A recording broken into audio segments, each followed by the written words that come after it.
Welcome to the Purple Political Breakdown. How's it going? How's your day been? I am live on stream, but this will be cut out to be made to a video.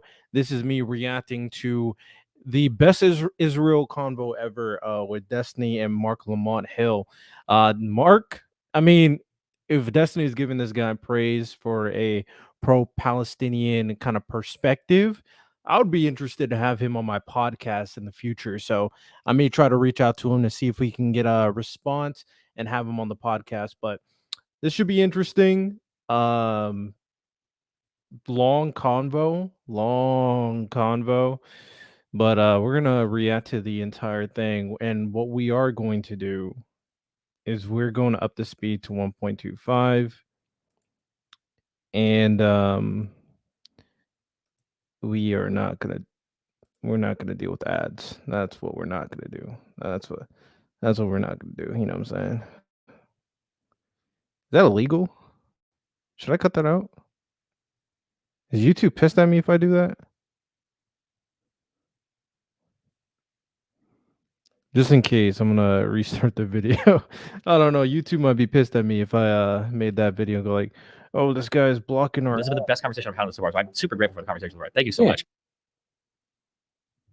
Both sides are like locked on these train tracks where it just feels like they just want to keep fighting and fighting and fighting What's going on? Why can't I? and fighting, and it just seems really hard to break them out. Okay, I'm gonna redo the intro. Welcome to the Purple Political Breakdown. How's it going? How's your day been? And today we're gonna be reacting to the best Israel convo ever.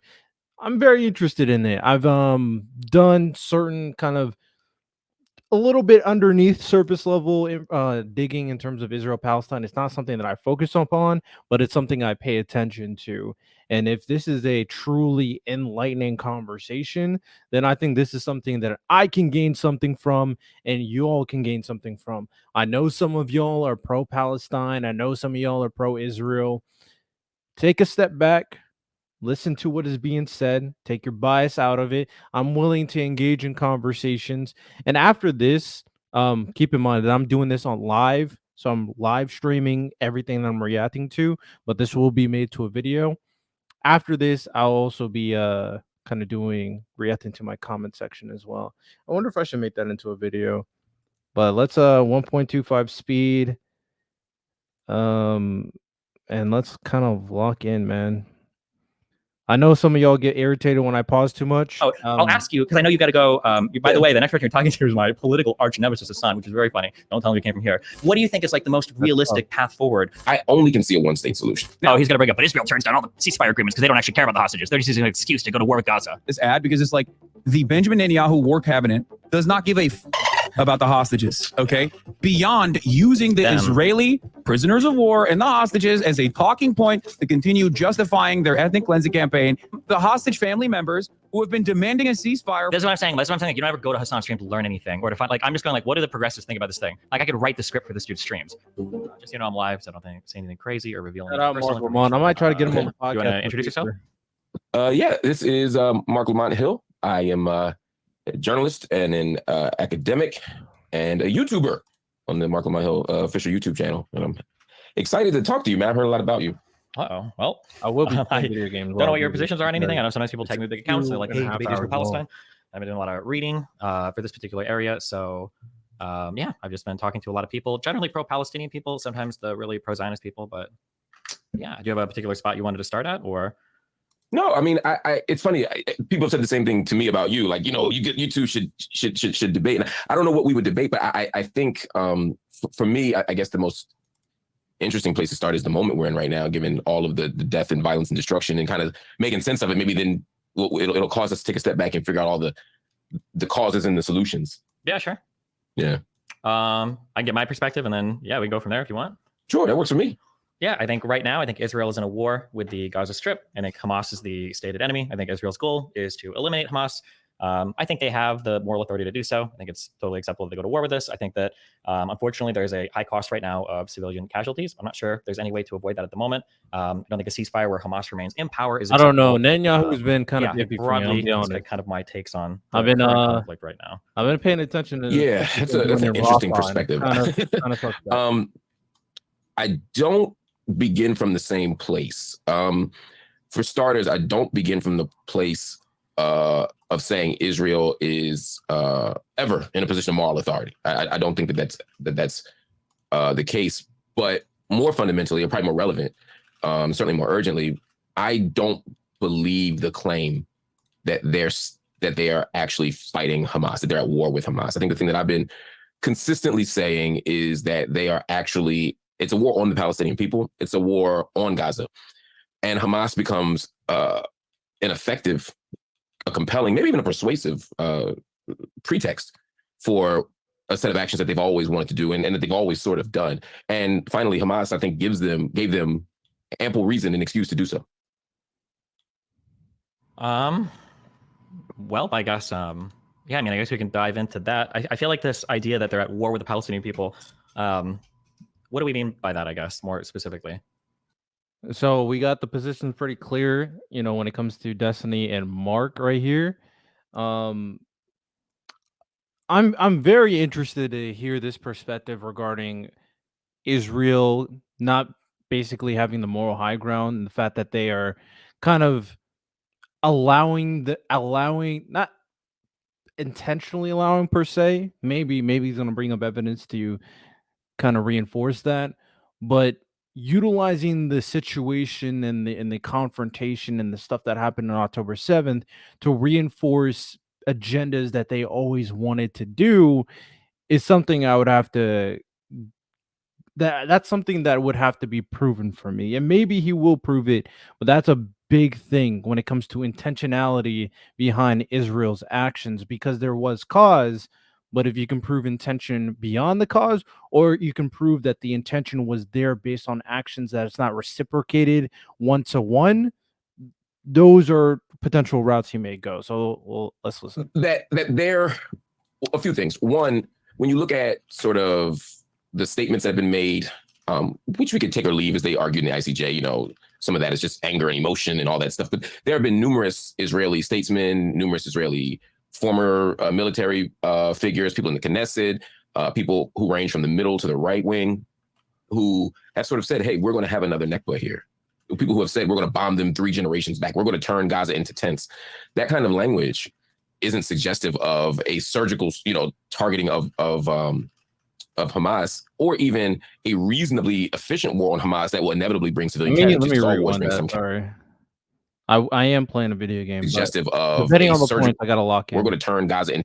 Said, hey, we're going to have enough people who rank really former emotion and all. Which we. Yeah, I'm rewinding quite a bit. By that, I guess, more specifically.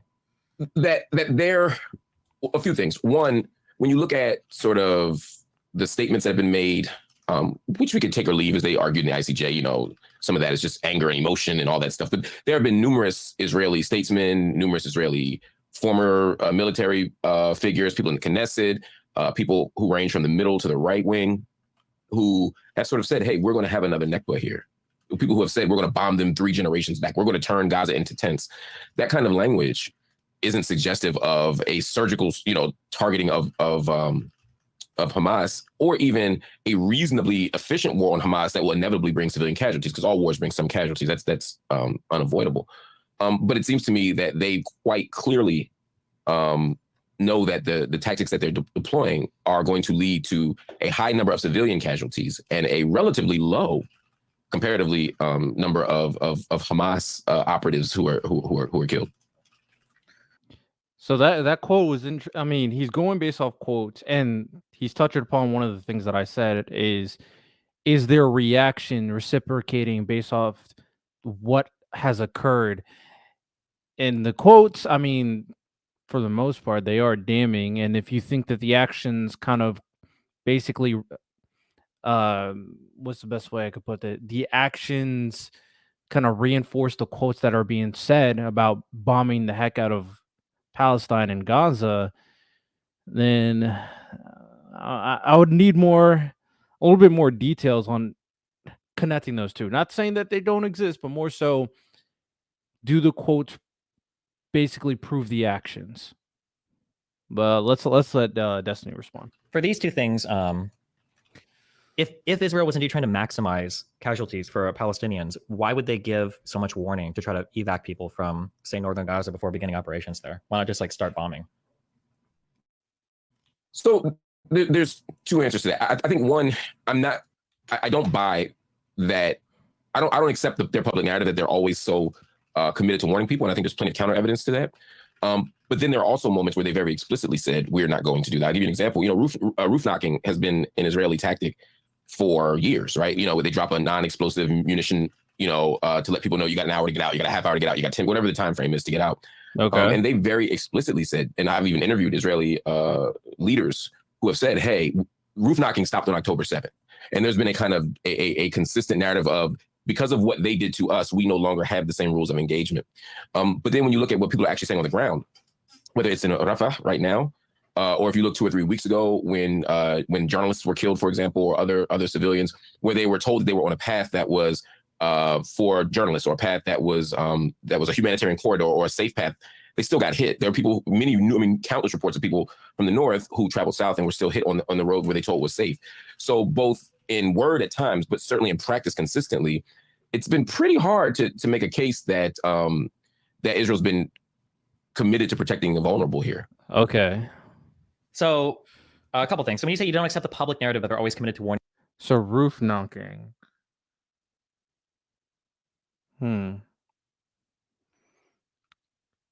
Let me.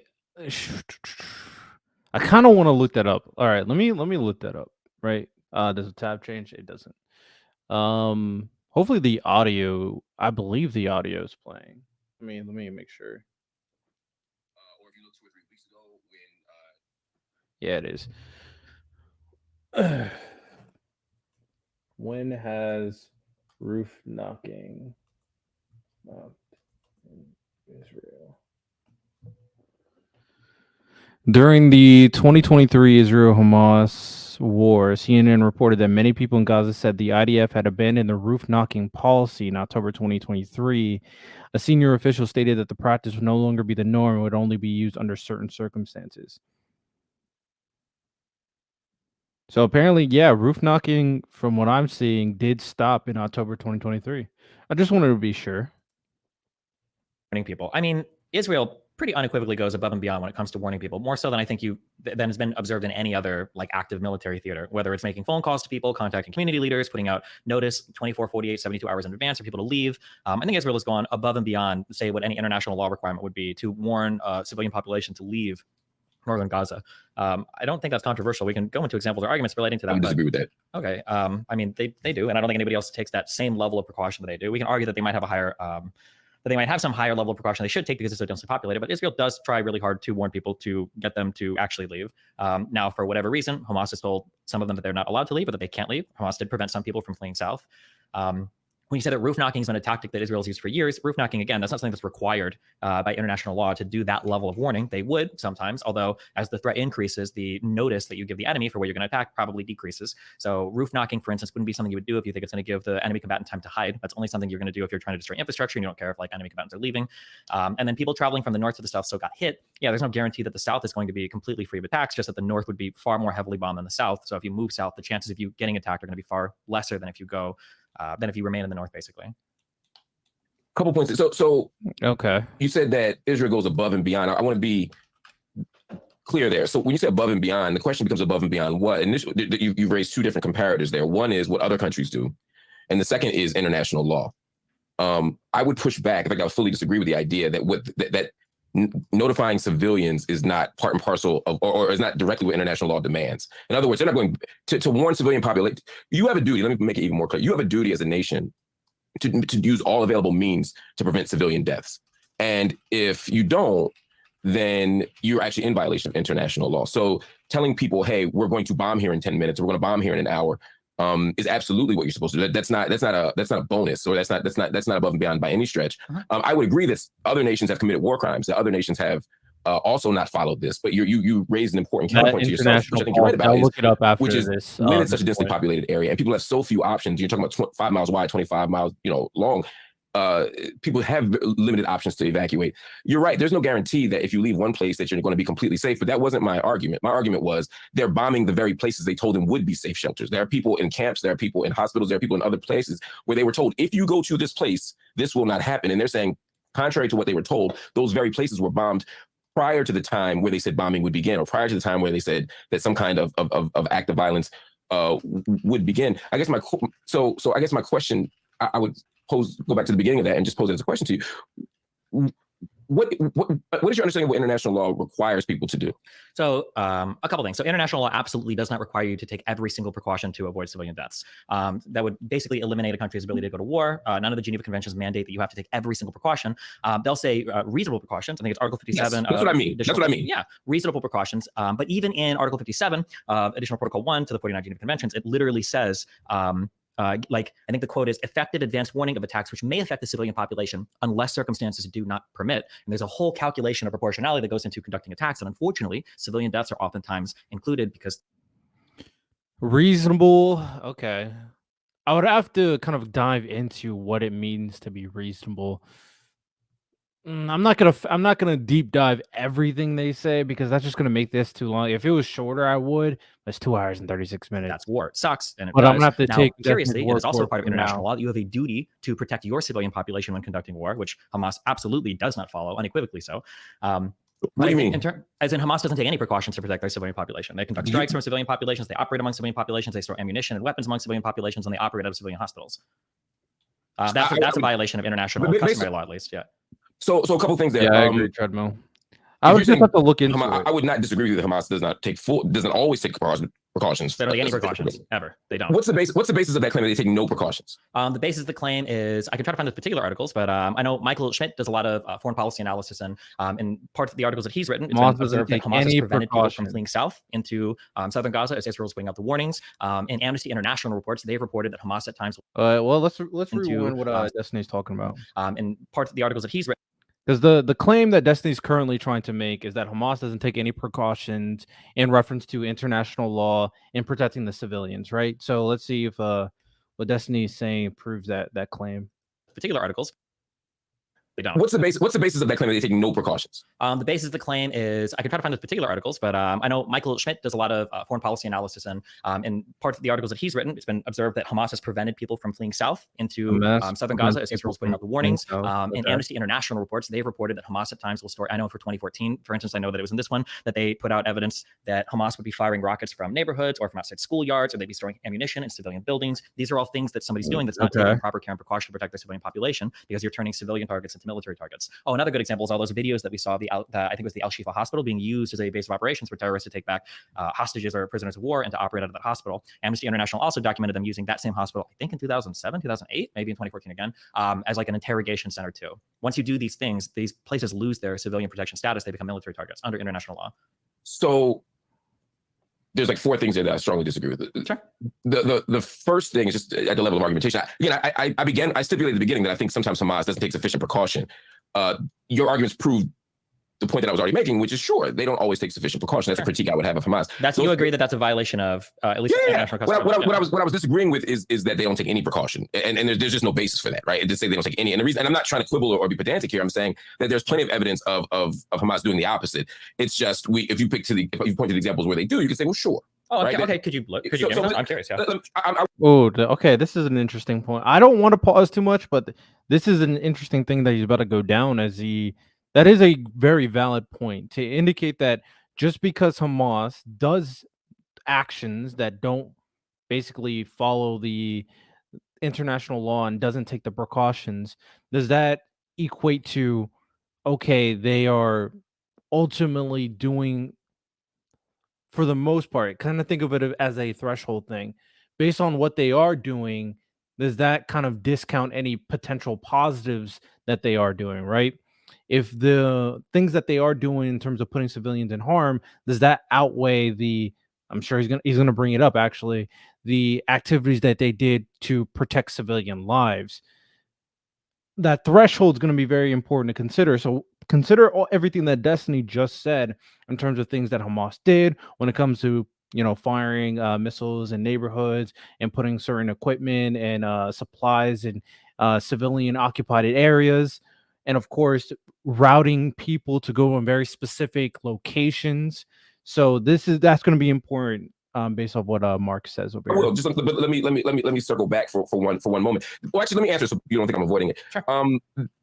There's a reasonable expectation again that if people are in a hospital, they're in El Shifa, they're in El Ahli, they're in these places, that they won't be struck. And the fact that there is a Hamas soldier in there or a Hamas affiliated person in the structure doesn't mean that you lose the protected status. It's a pretty high bar you have to meet to lose the protected status, and the burden of proof is on the established nation. So my point is the fact that civilians are encouraged to go to these locations is actually a sign that they won't be is a desire not to be struck. Now you can make the case, one can make the case that they're deliberately telling civilians to go there because they won't be struck, right? And that's a military tactic rather than say a philanthropic one or a generous one.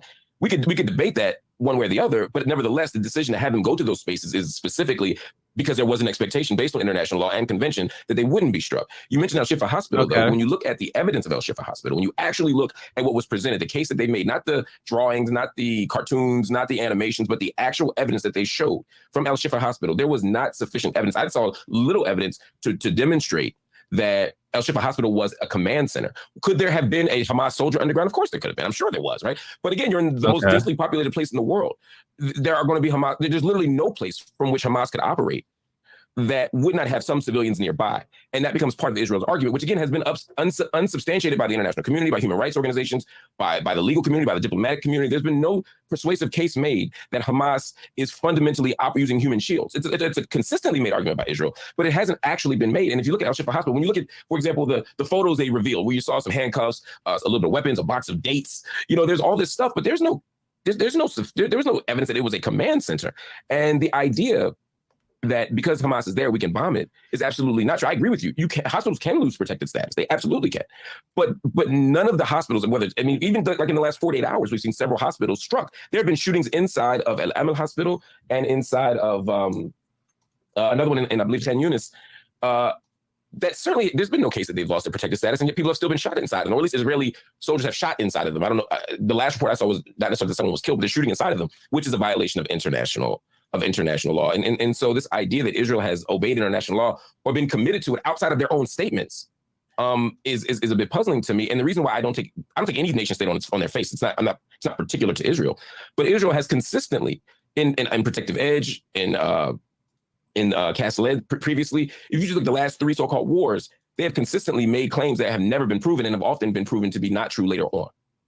So I find that there's a lot of misunderstanding when it comes to international law, and I feel like that's where most of these claims come from. So Hamas undeniably uses human shields. I know that Finkelstein puts forth this idea that a human shield is when you commandeer or you basically forcefully conscript a civilian to pick up a weapon and fight.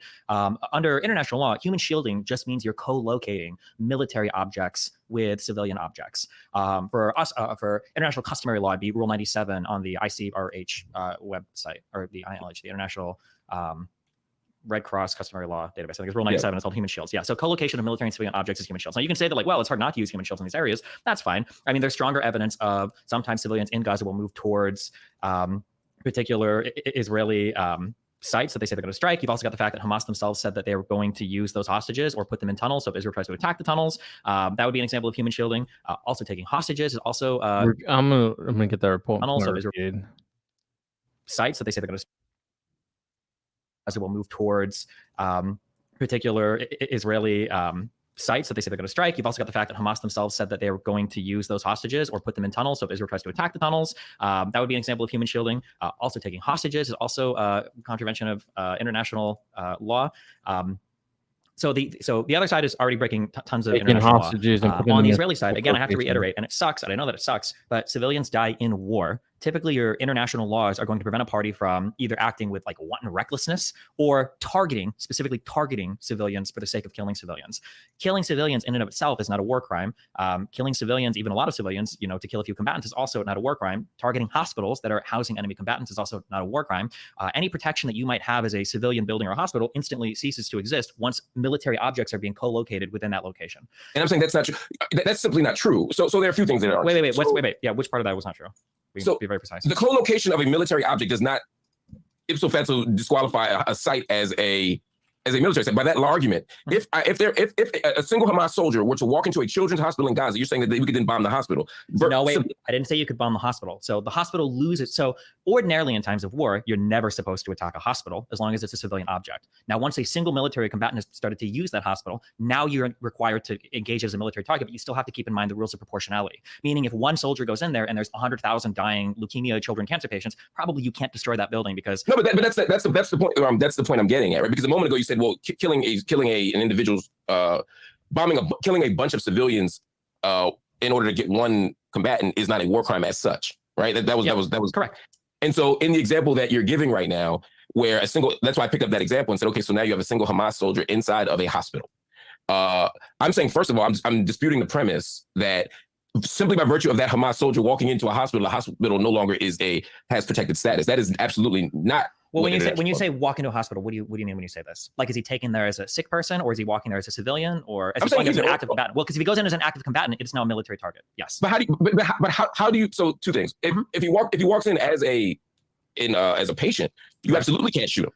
Correct, because it's Horse Day Combat, I think, is for people that are no longer like active threats. That would include a ton of military people, which we saw just 10 days ago, or about 10 days ago. There was someone in a hospital bed who was killed. Yeah, right? but that's a little bit different. Horse Day Combat, I think, implies that you no longer have the ability to participate in military activity. The people that were killed in a hospital were military commanders. They can still operate from a hospital bed. One person wasn't conscious. He might not have been, but I think the other two were. Yeah. So let's concede that the other two were. How is killing the one who's unconscious not a war crime? I would have to dig into the specifics of that. I feel like I read something. There's a difference between somebody being under treatment versus just being unconscious. Like if they were unconscious and they woke up and then they were undergoing treatment, then you would say that this person is no longer military. Like the Horse Day Combat has been met. But if a person's just unconscious and you're like retreating, for instance, you can kill an unconscious soldier. Somebody's unconscious is brought to a hospital, and the assumption as soon as they wake up, they're going to resume military operations. That person is still a fair target until they're up and then just like in bed receiving treatment and removed from combat operations. There have been conflicting reports about the person's health, so I won't hang my hat on their specific health condition. Keep in mind, let me just say this, because for a lot of people, it feels wrong and it feels bad. All 4 Geneva Conventions, which is where a lot of these rules come from, all 4 of these Geneva Conventions require sign off from every single country in the world. So when you envision, I'm not saying you necessarily, but everybody listen, when you're envisioning international law, what you have to think is, what will countries sign on to that still allows them to conduct warfare while acknowledging that we all need some kind of playbook so that we're not like constantly all like genociding each other or just murdering civilians, with reckless intent, right? Right. So being able to conduct war, right? If an enemy commander on the field is knocked unconscious, and then an army is like retreating, the idea that like, well, you can't shoot them, they're retreating, that's not true. You want to be able to rout and destroy an army that's retreating if they haven't explicitly surrendered. Just because a commander is like in bed, or he's knocked out and he's going to wake up and start commanding immediately, you don't want to lose the ability to attack enemy commanders unless he's officially completely removed from command, like decommissioned or whatever. Like, yeah, countries still need to be able to conduct war. It sucks sometimes. Like there are going to be military targets that are going to have civilians killed, but that's part and parcel of war, which sucks. But yeah. That's a pretty fair point, to be honest, when it comes down to it. The realities of war, there's a lot of ruthlessness that needs to take place for you to kind of finish the mission, right? And I know people don't want to think that way, and you shouldn't, to be honest. We shouldn't have war at the end of the day. Taking away human lives for petty reasons has never been a good cause for any conflict, to be honest. But when you dive into the ruthlessness and brutality of these scenarios, more specifically, you got to take into consideration what needs to be done. And some people may not like that, which again, you shouldn't have to if you live in a peaceful country. So I'm not even mad at you for not thinking that way. And I think that is a oddly generous reading of international law that seems to be in contradiction with all the spirit and sort of convention of these laws. To be specific, retreating soldiers, people waving a white flag, people in hospitals, people unconscious. Different things there. So if a soldier is able to surrender to you, I'm deliberately naming. I'm not piling these all together. I'm saying these are all. Because I would say retreating soldiers are fair game. White flag soldiers shouldn't be fair game. So like when Israel shot the 3 guys coming out with they were waving the white flags, that my understanding is that's not fair game. But yeah, no, that would absolutely not be fair game. I was naming 4 things that I think are all examples, and I was going to unpack each one of them. I understand you think that one of these things is not like the other. I get you. Okay. I'm saying I lump those all together, and I think international law does too.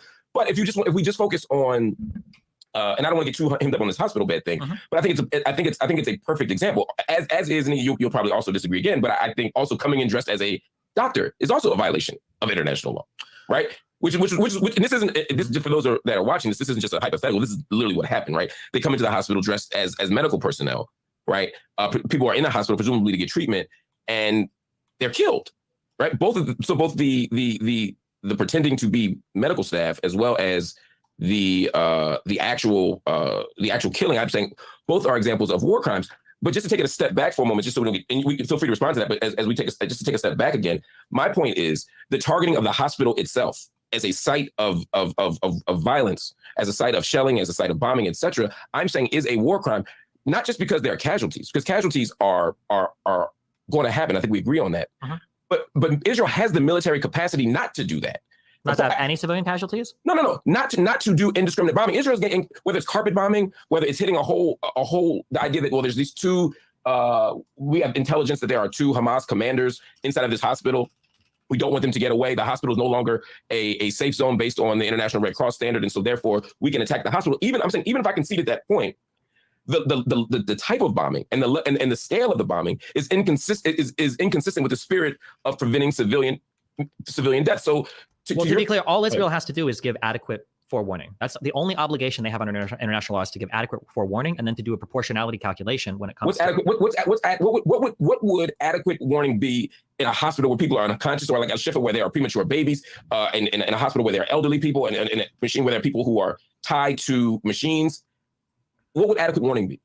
I mean, that's going to vary from situation to situation, but I'm saying in this specific situation. I mean, in this specific situation, I mean, has Israel like full on bombed a hospital? I don't think they have. What? Al Shifa. Oh, that's the one from like 3 months ago, right? Yeah. Let me make a note of that. Besides Al Shifa, have they bombed any hospitals? I mean, I would say yes, but again, if our premise is that they haven't committed any international laws, it's not you don't get a free one, right? Well, so the precautions and attacks are okay. I know they raided a hospital as of recently. And a couple people died. I forget the number of people who were injured. They went in there looking for, I believe, a leader. They said they had credible evidence that there was some Hamas leader there, I believe, in that hospital raid. And there's I think it was like the biggest and most stable hospital that they raided as well. So I know they did that. Bombing, we know the one they bombed too, but are important. This comes under Article 57 of the additional protocol 1 of the Geneva Convention. Taking precautions are important, but like they don't spell out exactly what has to happen, right? Like the wordage or the verbiage here is like, do everything feasible to verify that the objectives to be attacked are neither civilians nor civilian objects that are not subject to special protections, but are military objectives within the meaning of paragraph 2 of Article 52, and that it's not prohibited by the provisions to the protocol to attack them. So they have to make sure that it's a military target, meaning there's some military personnel there. And then it says you have to take all feasible precautions in the choice of means and methods of attack with a view to avoiding and in any event to minimizing incidental loss of civilian life, injury to civilians, and damage to civilian objects. All you have to do is like your best. That's really all it says. Right. Again, I'm just saying that like there's nothing that explicitly calls out what you have to do, and Israel goes above and beyond. There is no other fighting force in the world. What do you mean?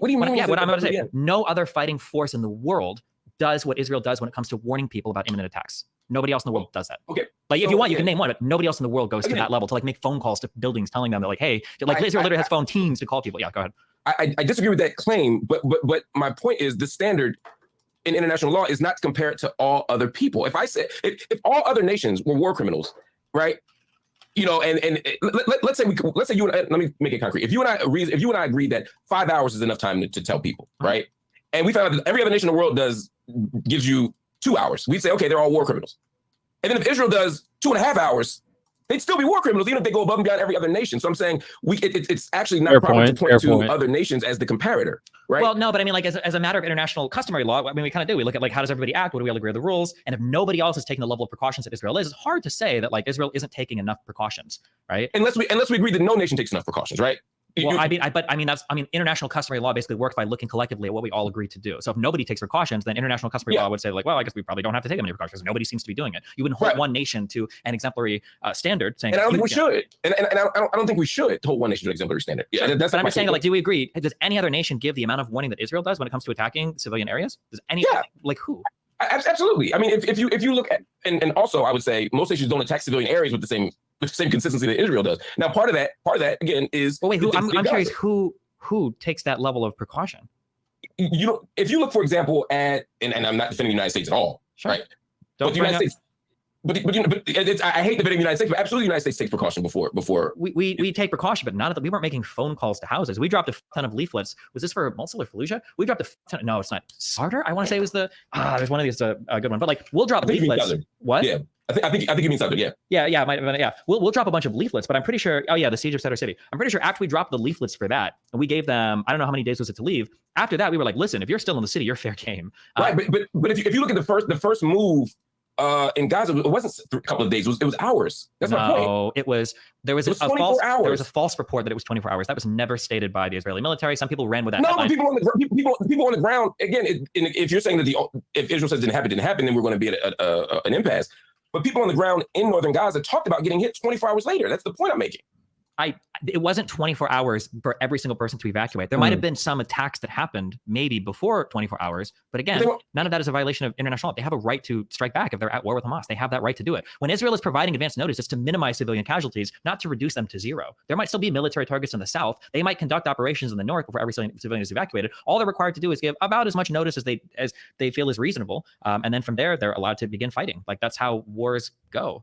And again, I think to reiterate, nobody has given the level of preparation for civilian targets. Russia doesn't. Even the United States doesn't. Ukraine doesn't. Literally nobody gives this level of notice to targets and areas before they begin conducting warfare. Nobody on the planet. Again, where we disagree is on two things. One, I disagree with the amount of notice that you're saying they're giving. I'm saying, and second, even when the notice is given, I'm saying those areas are struck. So in every instance where they were told there was a humanitarian corridor in the south, they were struck. People's cars and buildings were struck going south when they were told to go from the north to the south. There's nothing illegal about any of that. The idea is, listen, the most active areas are going to be in the north. You need to go south if you want to be somewhat safer because Hamas doesn't protect the civilian populations. That's the one in Israel. That doesn't mean that you can't say they got notice. Then you can't say they got notice. If I say go down Main Street, I say, look, we're going to start bombing here. So everybody take Main Street. And take Main Street until you get to the other part of town so that you can be safe. And then I start bombing Main Street. I can't then say, well, I gave you warning, but it's war. So, I can't promise you Main Street won't get bombed. That's exactly what you could do. Yeah. If you say, listen, I'm going to bomb the north part of the city, go to the south part of the city if you want to be safer. And some people get bombed on the way to the south part of the city. That's part of the military operation. Now, the idea is the north part is going to get notice. You only have to give notice with what's reasonable. It's literally written into the Geneva Conventions for whatever reason, unless other circumstances. I mean, who deems that unreasonable? Again, I ask you, does anybody else give this level of notice? The answer is no. Nobody else does. So we're holding Israel to an impossible notice standard here that nobody else is required. First of all, most nations where these types of bombings are happening are not asking large chunks, in this case, sometimes half of the entire population of the territory to move across the territory in 24 to 72 hours, right? So we're not comparing apples to apples. If there are 2.5 million people in Gaza, or 2.2 million people in Gaza, and I'm telling 900,000 to 1.2 million to go from the north to the south, and I say you have 72 hours to leave before we start bombing. And then within hours, I'm bombing the very roads that I told them to take when they have no alternative. I mean, we're looking at it again right now in Rafah. That's a very interesting point right there when it comes down to it. I wonder if Destiny is going to bring up any kind of comparable ratio of citizens that are requested to leave the area and the time frame of that area or that location that they are leaving. Because that's interesting. Because if Israel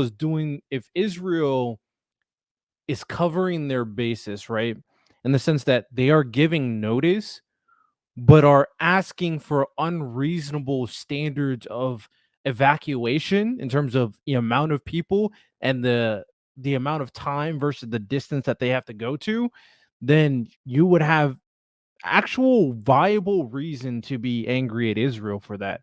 Because just because they're covering their bases and trying to be nice doesn't mean that their request is realistic based off the scenario and the standard. I would have to get more details in terms of its realism of the request. That's an interesting point. We're looking at people who are being told, look, we're about to start a ground invasion. We're going to start a ground invasion, and so you need to leave. They're 20 kilometers south of where they need to be. They have no means of getting there. All the infrastructure is destroyed, and people are getting hit on the way out. If people are fleeing south and Hamas combatants are operating within those groups of people fleeing, are they now not able to be targeted by the Israeli military? So ask the question again. Let's say that people are moving south and there are combatants that are moving among those people. Are those combatants now free from being targeted by the Israeli military? So that's a good question, right? The short and simple answer would be, from a legal perspective, no. I don't disagree with that, right? Okay, that's the whole point, right? But there's a more complicated answer. I just didn't want to seem like I was avoiding what you're saying. Yeah. But the issue again becomes, particularly when you have all available means. right? Because again, you take all reasonable precautions. If I say, well, look, there's a Hamas combatant among these 100,000 people, what technology, what weaponry, what tactic am I deploying to get at those one or two Hamas operatives? Now, if we begin from the premise that hitting one or two Hamas operatives is so sufficiently important and urgent that we can engage in a military tactic or strike that we know will unavoidably cause 20 or not, I'll pick a more practical number, 300 people to die today, which consistently happens, then we have to ask ourselves, is that the only method? And is that target sufficiently worthy of that type of strike? And what we've seen consistently since October 7th is that any Hamas operative, any person who we deem to be an enemy combatant, is worth 100 to 150 Palestinian lives. And so when we see, for example, a bomb drop in a refugee camp, or we see a residential home struck, well, we know there's 8 people in there and maybe one is Hamas connected, maybe, right? Then we're taking a very high risk. And when we look at the fact that most of the people killed are women and children, 2/3. Well, those numbers. Well, children is a misnomer because it depends what we mean by children. Are we talking about Under 17? 18? Yeah, I don't think that's a valid use of the word children for this particular region. Why? Because 15, 16, 17-year-olds can be part of the military and can fight. Right. Which becomes, and when we say children, we're invoking the idea of like 4, 5, and 6-year-olds being killed. I think these are I'm evoking the idea of people who are not legal adults. You know, if there were a high school shooting here in the United States, we would certainly say that children were killed. But I think sometimes, sadly, when we talk about the Middle East and the continent of Africa, we often adultify young people, and even in our frame. I see what Destiny's saying, because yes, I hear what Mark is also saying, but if they are 16 and they are fighting in the war, yes, they're still a child, but they are also a soldier. So you can't counting them in the statistics is a little misleading. Similarly to women, to be honest, counting women to the statistics is a little misleading if they are part of the conflict, right? So that's a little tough. I would prefer if he had a more specific statistic, in the sense that innocent children or innocent women would be much more would be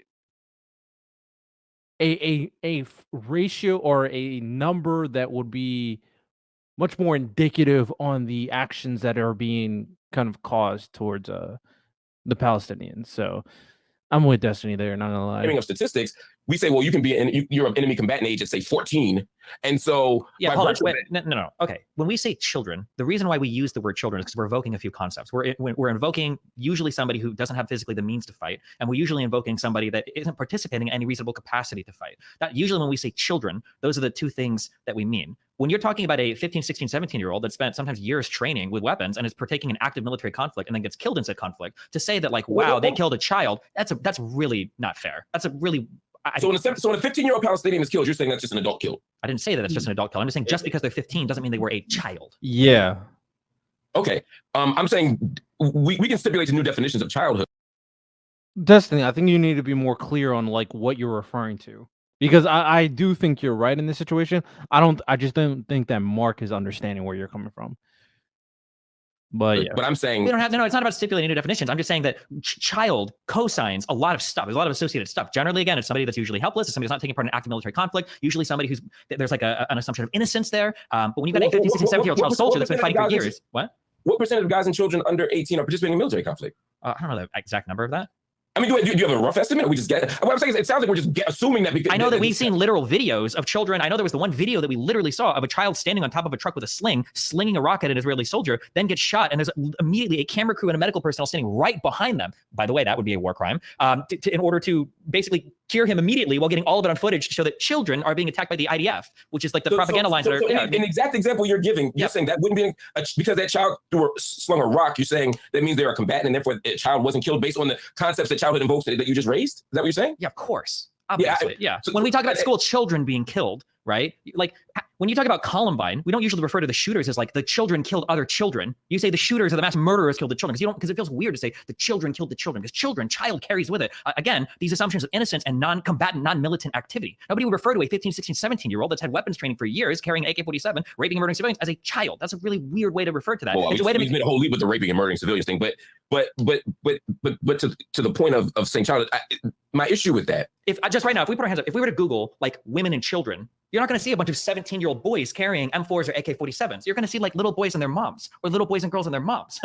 So, That's so, what child usually means. so by your definition, then, does that mean that if you're a woman soldier, you no longer lose you no longer evoke the sense of innocence and helplessness of the woman victim? Yeah, I would say that too. Then let's say you've got a fighting force, and we all believe this right now. Nobody looks at like Ukrainian or U.S. military does and go, wow, 30% of the soldiers killed in the United States were women. If 30% of our fighting forces were women, you say, well, they're soldiers. I mean, yeah, why would you even think that? Of course not. When people say women and children are being when people are saying women and children are being killed, they're not talking about 32-year-old IDF soldiers with 17-year-old IDF young boy soldiers going out like, oh my God, the women and children. Women and children is used to confer like, oh, innocent status. They're just women and children. They're housewives. They're taking their kids or little babies or whatever. Not you would never. I would disagree with that, and I think even in the IDFs, even in the hostage exchange proposal, they've made different distinctions for women, even women soldiers and men soldiers, right? So, if they're doing that, then okay. But do they make a distinction between children, kids, and kid soldiers? Do they do that? I would be interested. It's like first we're going to return the hostages, then we're going to return the women soldiers, then we're going to return the male soldiers. Yes, Hamas makes that distinction. Yeah, although the majority that was Israel's suggestion, not Hamas's. I thought they were the ones that were saying. Yeah, Hamas is the one who suggested the ceasefire plan. I got that wrong. I think when I did like my podcast episode, I think I said Gaza, or I think I said Israel did it. No, it was Gaza and it was Hamas who suggested the plan. Because their suggestion. No. Hamas responded. Remember, Hamas was the one responding to that proposal, and they said that they would agree to those terms. That was an Israeli proposal. But so it's not just Hamas. I thought their proposal because they didn't want to release active military combatants, so they would only release women and children. Maybe it did come from Israel first because they thought they agreed to. Yeah, it did. I mean, you can. I'm so confused. Who created the plan? I swear to God, I saw that Hamas is the one who came up with the plan, and then Netanyahu said no to the plan. That is what I saw. I'm getting so confused on who created this plan, bro. You can look that up. But the bigger reason why I'm making that point is not just about how we sort of definitionally frame women and children. Sure, but I'm just saying, like, if I'm just on this point, if 100 soldiers go into an area, 100 fully trained, outfitted soldiers, it's 50% women and 50% men, and they went in and they fought, and all 100 soldiers are wiped out. Would you really say this particular combat was horrible? 50 women were killed. Would you say that? But that's not the example. That's not in line with the point that I'm making or the example that I'm giving, right? In that hypothetical, sure. What we're talking about would be, for example, if there were a high school full of people here who were, you're saying by virtue even of them getting training, I'm saying they're participating in active military. Like, for instance, I just pointed out that one child on the, 15, 16, 17, he was a teenager, on the ambulance with the sling and the rock. You were saying that you would refer to that as a child. That's a soldier. That's a militant. Right. And I'm disagreeing with that, right? But I'm also saying, I'm disagreeing with a few things. One, the examples suggest that there's a significant portion of the Gazan child population that is engaged in this type of combat and training, and and who are engaged as combatants as opposed to just children. And I'm saying that absent data on that, I don't want to concede that point. Or I'm saying, let's look. I need evidence to prove that point. I can't just say, well, that's true because it sounds like it could be true. I don't believe that to be true, and I've seen no evidence that that's true. The second part of that. Hold on one second. Which is fair.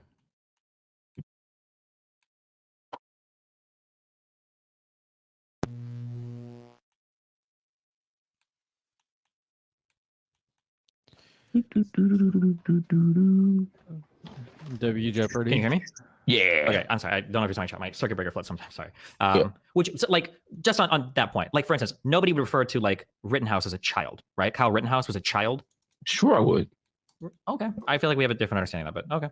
Yeah, sure. But my bigger point is part of how we're defining Hamas and the ubiquitousness of Hamas is by saying the same thing we did with the Taliban, right? Is, well, we have to kill. Well, all right, with the Taliban, we understated how many civilians we killed by saying, well, they were soldiers. And we were only defining their soldiers. Sorry, I'm playing this game and like, bro, the amount of times that I edited this and then backed out and had to re-edit it, I did that like twice already. It's so freaking annoying. We're back in. I'm still listening. By virtue of the fact that they were old enough to be members of a fighting force, right? So we're saying, well, if they're 15 and male, then they are combatants. So when we blow up that school, that high school, technically, based on that definition, everybody's a combatant. And part of how Israel frames, I don't think Israel is framing every male dead person as a. I'm not saying they are. I'm not saying they are. I'm beginning by pointing out, using another example, sort of the danger of assigning combatant status to people by virtue of age, right? In the case of Israel, what they're doing, and even what you're doing right now, is saying, well, there are large numbers of Hamas people there, right? In this room, in this refugee camp, in this house, right? And part of how Israel defines, and this is part of how Israel justifies saying they're getting at combatants and not civilians, is to one, loosely define a Hamas connection. When you look at, when they say someone has a Hamas connection, or these journalists that were killed weren't real journalists, they were Hamas soldiers, and then you look at how they're defined as being part of Hamas, it's often like they work for state TV. They have a cousin who they met with. Here's a picture of them 5 years ago at a Hamas meeting or wearing a uniform or something of that sort, right? And so we create this broad and loose definition of what it means to be Hamas. And so even if someone is not involved in an act of combat, we still say, well, they may not be a civilian. And the only people we seem to be conceding are civilians all the time are the people who you're narrowly talking about, in your example, right, which are the housewives and the 5-year-old, right? But when we look at the number of people who have been killed here, a disproportionate number of them being 28 now, yeah. It's and 2/3 of them being women and children. Now we're saying, well, they're not children. They're Hamas children. They're 14-year-old combatants. They're people on trucks throwing rocks who also shouldn't be killed by snipers. Do you? This is like we don't have to spend too much longer on this particular topic. Do you know Cat Williams? Yeah.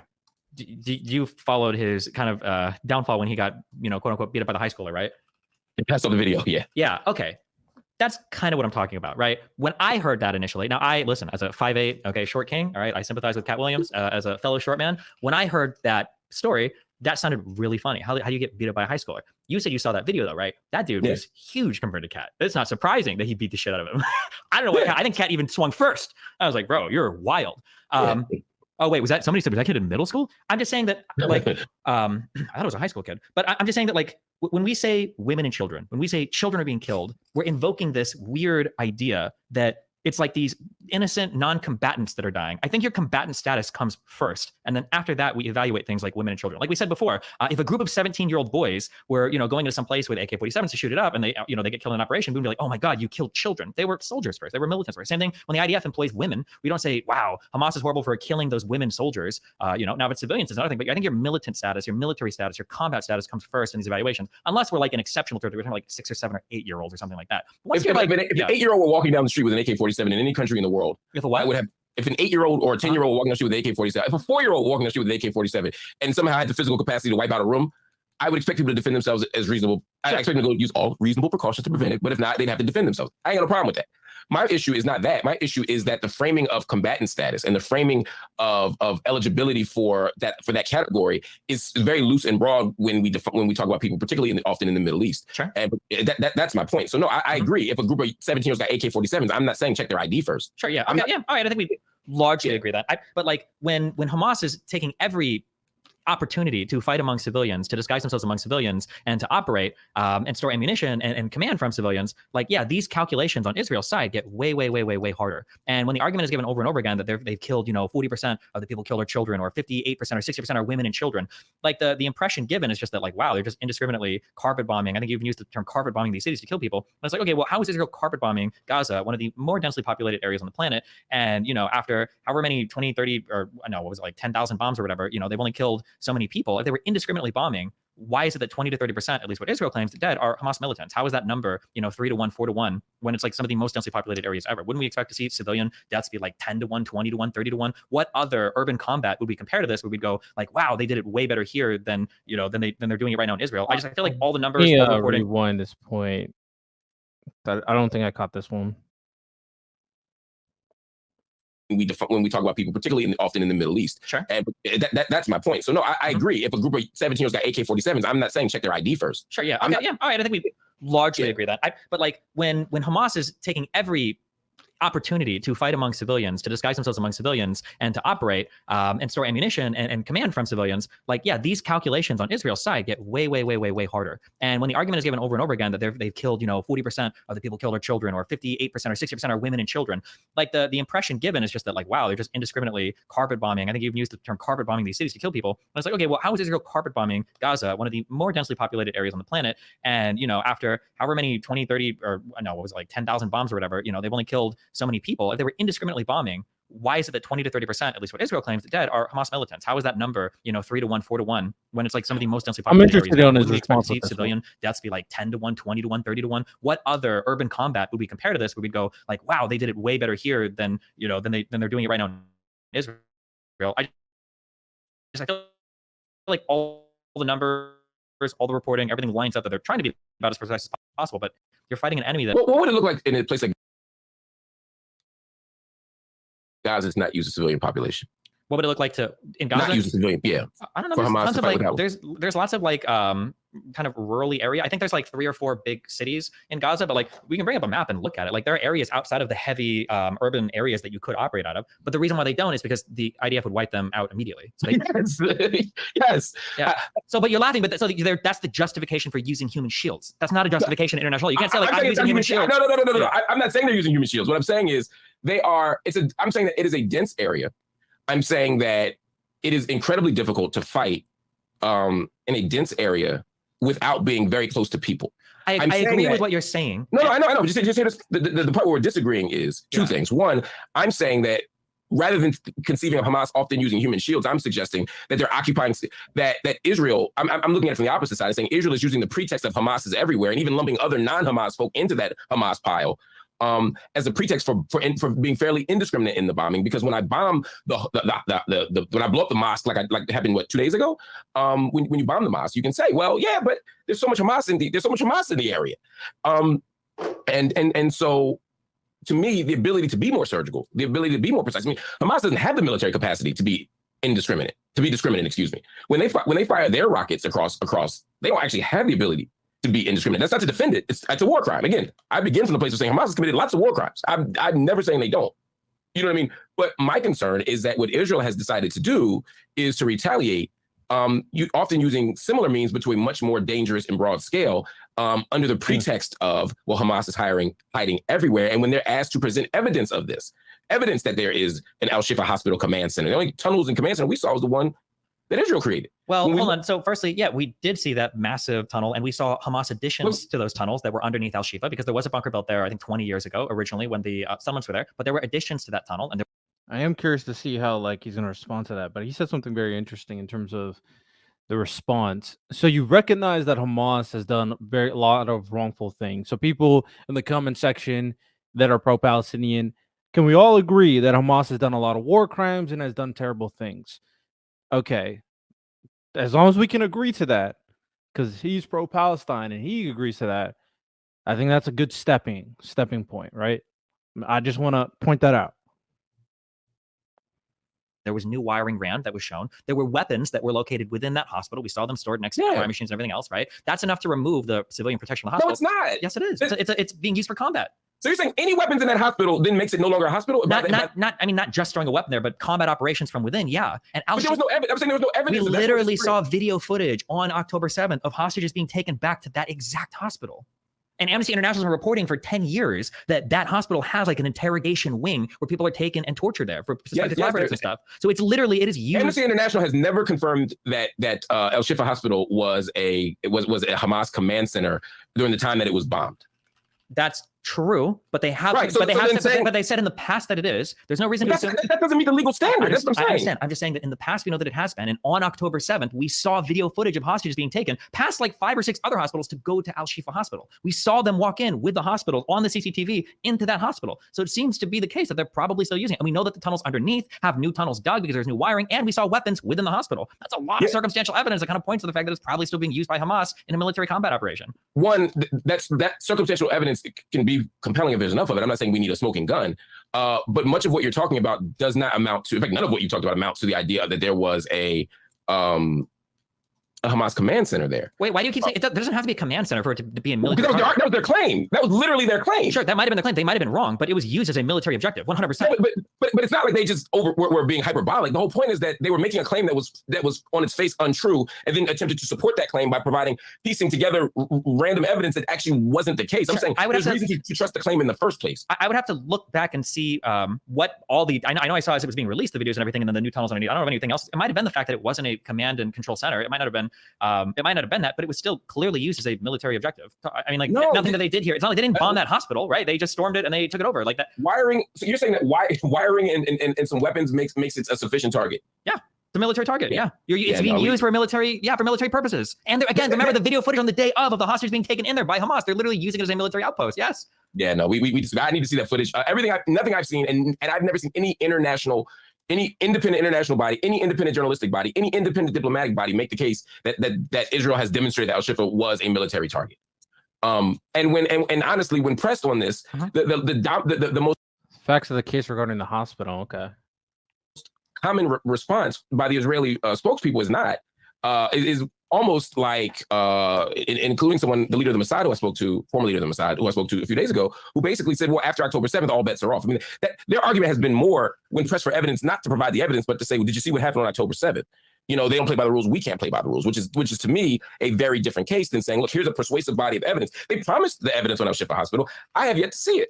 They promised this evidence, and I guess the other thing I guess you're really hung up on this command and conquer thing, or not command and conquer, the C2, the only because they made that as the argument. They might have made that argument. I don't know if they found it justified as being command and control. It is undeniably just the footage alone of the hostages being. But you haven't seen that CCTV footage of the hostages being taken to Al Shifa Hospital.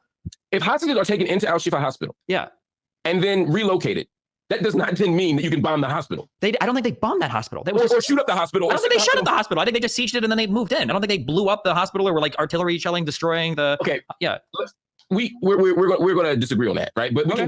This is provable stuff. But so we can just look it up. Sure. But I guess my bigger question for you on this point, but also to the bigger question: why do you trust the Israeli government's claims so much? Because much of your arguments rest on the Israeli government telling the truth when they consistently have not.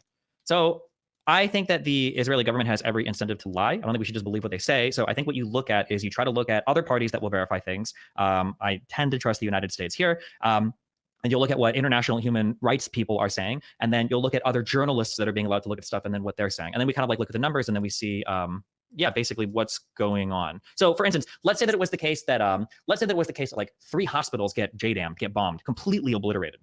And you're looking at the news, you're like, okay. And then let's say that the Gaza Health Ministry reports 5,000 dead between the 3 hospitals. That's a pretty huge thing. Okay, you're bombing hospitals directly. You've got 5,000 reported civilian deaths. At that point, I'd be like, I need to see some really strong evidence that there were civilians here. And it's not enough for Israel to just say, well, hey, look, we believe there was stuff. I think the videos that they've been releasing, I think the other journalists that they let come in to look at the October 7th stuff, the stuff that they published about it. I think that the ICG, like who, what? So, and in response to the October 7th stuff, there were tons of international journalists. Israel I think they've even got a website now where they made available a lot of the evidence and photographs and everything they had of that particular event. So October 7th isn't what we're talking about, right? That part was October 7th. For the military operations in the Gaza Strip, we're looking at like civilian to militant casualties. So what human rights organizations have affirmed that Israel has used reasonable precautions in the Gaza Strip to prevent civilian deaths? Because I've seen not one. Well, I don't think you would attest that they're using reasonable cautions. You would take issue if they weren't. And I think generally all of the language that I see is Israel needs to be cautious. So for instance, even for like the ICJ stuff, they were saying, hey, make sure you guys are being careful that you're not genociding people. Like make sure that you're not doing this and like give us a report in a month to see how it's going. So Amnesty International, Human Rights Watch, UN, UNRWA, also UNHCR, but I'll just say UNRWA for now. All of them have expressed concern with Israel's tactics, which is fair.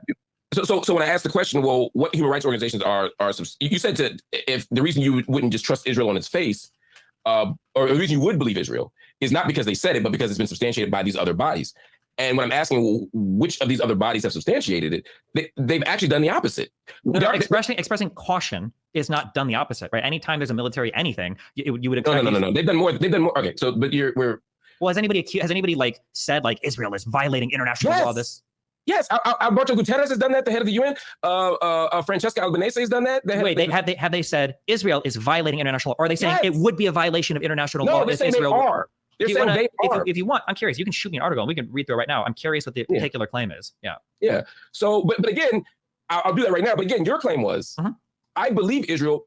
Because I don't believe any nation state on their face. I believe it when other people substantiate it. Yeah. I'm saying, but when I ask who has substantiated, you're simply saying they haven't not substantiated it. No. When you asked me for the substantiation, we're mixing a little bit. I was talking about the October 7th attacks, was where a lot of independent journalists or other nations journalists were brought in, and they were allowed to look at basically all the footage and the evidence, the forensic stuff collected, and make their evaluations on what happened. That would have been on the Hamas attack. Yes, on the Hamas attack, absolutely. For the stuff going on the attacks in Gaza, other people are trying to verify the numbers. I mean, at the end of the day, these all come from the Gaza Health Ministry and the IDF, which are really the only 2 sources we can rely on. And then U.S. intelligence making statements or open source intelligence making statements about, like, for instance, initially people had claimed that Israel had bombed. Sounds like they're getting stuck on the facts of the matter. I don't know if I don't know if either of them are going to really budge on this. So, we'll just have to kind of see, I guess.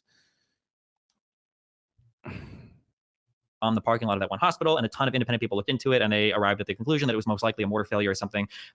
Like, these are the types of things I'm looking at. I wouldn't just go by Israel saying like, oh, look, we said this thing, or by video footage and stuff that Israel's releasing, and like evaluating that and looking at other people's evaluations of that. I agree that we shouldn't just take Israel at face value. Right, but what I'm saying is first of all, Israel is blocked. So there's a couple of things here. One, again, the organizations are saying that these are, and again, we may say, well, we don't trust the UN, but the UN organizations have expressed not just grave concern, although that is a thing, right? To say, hey, we're trying to give humanitarian aid, we're being blocked. We are trying.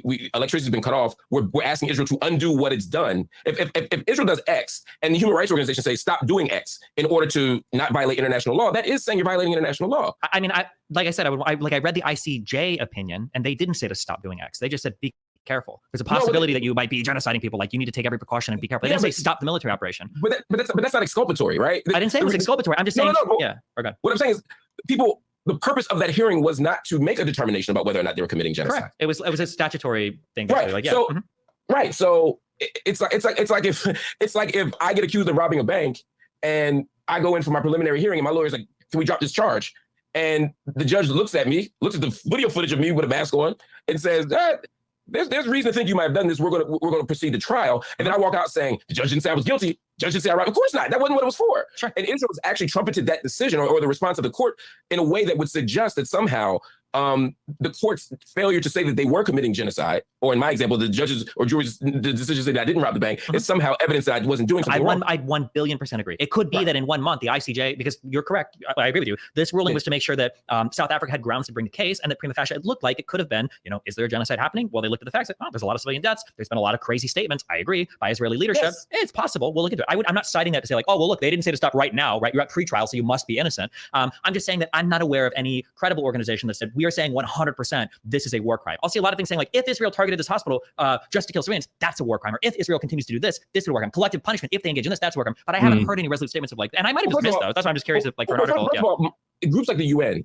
are never going to say you're committing the war crime because they have an actual court to make that determination. So just as a diplomatic matter, they rarely will say you're doing this. Okay, that's fair, but that's a different statement earlier when you were like, they said they're committing war crime. I'm only speaking about the UN. I'm only speaking about the UN. Okay. I'm going to the other ones, but the other ones have said that. But I'm saying the UN won't say that. What the UN will say is similar to what the ICJ said is, look, there's a chance you're committing war crimes. We're not saying you're committing war crimes, but it's plausible you are. These statements sound crazy. It sounds like you're advocating genocide. So here's what we're going to do. We're going to tell you not to do these 4 things. Yeah. Right. And what are those 4 things? The literal textbook definition of genocide. It would be like the judge saying, look, I'm not saying you robbed a bank. What I am going to say is, until trial, don't go in any banks. Don't wear any ski masks. Don't slip any notes to tellers. I'm not saying you're a bank robber, but I am saying like in the future, don't request some. I must have missed something here. What exactly is Destiny trying to prove in this point here? I probably just missed it, I'll be honest. But is he trying to advocate that Israel, there's no proof of the matter that Israel is doing what Mark is claiming they're doing? I'm not going to rewind it, I'll be honest. To money that aren't in your account. And that's effectively what the court did. They're saying, we're not saying you did, but we're saying the emergency measure was designed to stop them from doing the things that they're doing. Now, the problem is, and I think this is where, again, the differential interpretations of international law come in, is that Israel's saying, well, that's what we've always been doing. We've always taken reasonable precaution. Yeah. We've always done all the things. And so Israel's definition of reasonable precaution is wildly different, I think, than the bulk of the international community. Potentially, which is why I think it's good that the ICJ, as part of that ruling, said you need to prepare a report in 1 month and then we'll go over it. I think that was a good thing for the ICJ to do, and I would hope that Israel would, to some extent, as best they can, participate in that to hopefully exonerate themselves in the eyes of the International Court of Justice. I think that was a good thing for them to do. Yeah. Oh no, I think you're right about I'm pulling up an article simultaneously now. I think you're right. The ICJ's decision was important. The ICJ's involvement was important. I hope the ICC's involvement will also come in soon, so that we can actually have an international body. I mean, Israel's already said, though, no matter what the ICJ says, we're not going to do anything different. So again, if the courts rule that these are war crimes being committed, Israel's saying we're still going to do the same thing. So again, Israel's position is not, we don't think we're committing war crimes, but let's let a dispassionate third party decide. They're saying we're going to do what we're going to do regardless. I understand that that's true, but I think we both agree, though, that there is going to be some like tough talk from politicians that won't completely line up with military action. So, for instance, there have been, I won't even say borderline, there have been like genocidal statements made by some Israeli leaders or some members of the Israeli government, for sure. And they say those things, and they're in a post-October 7th mindset, and they want to look after their civilian population. But I think it's pretty clear. Should we look up the statements that Israel's made? Let me look up these statements, man, because these statements get brought up consistently, and I want to know factually what they said. Israel's.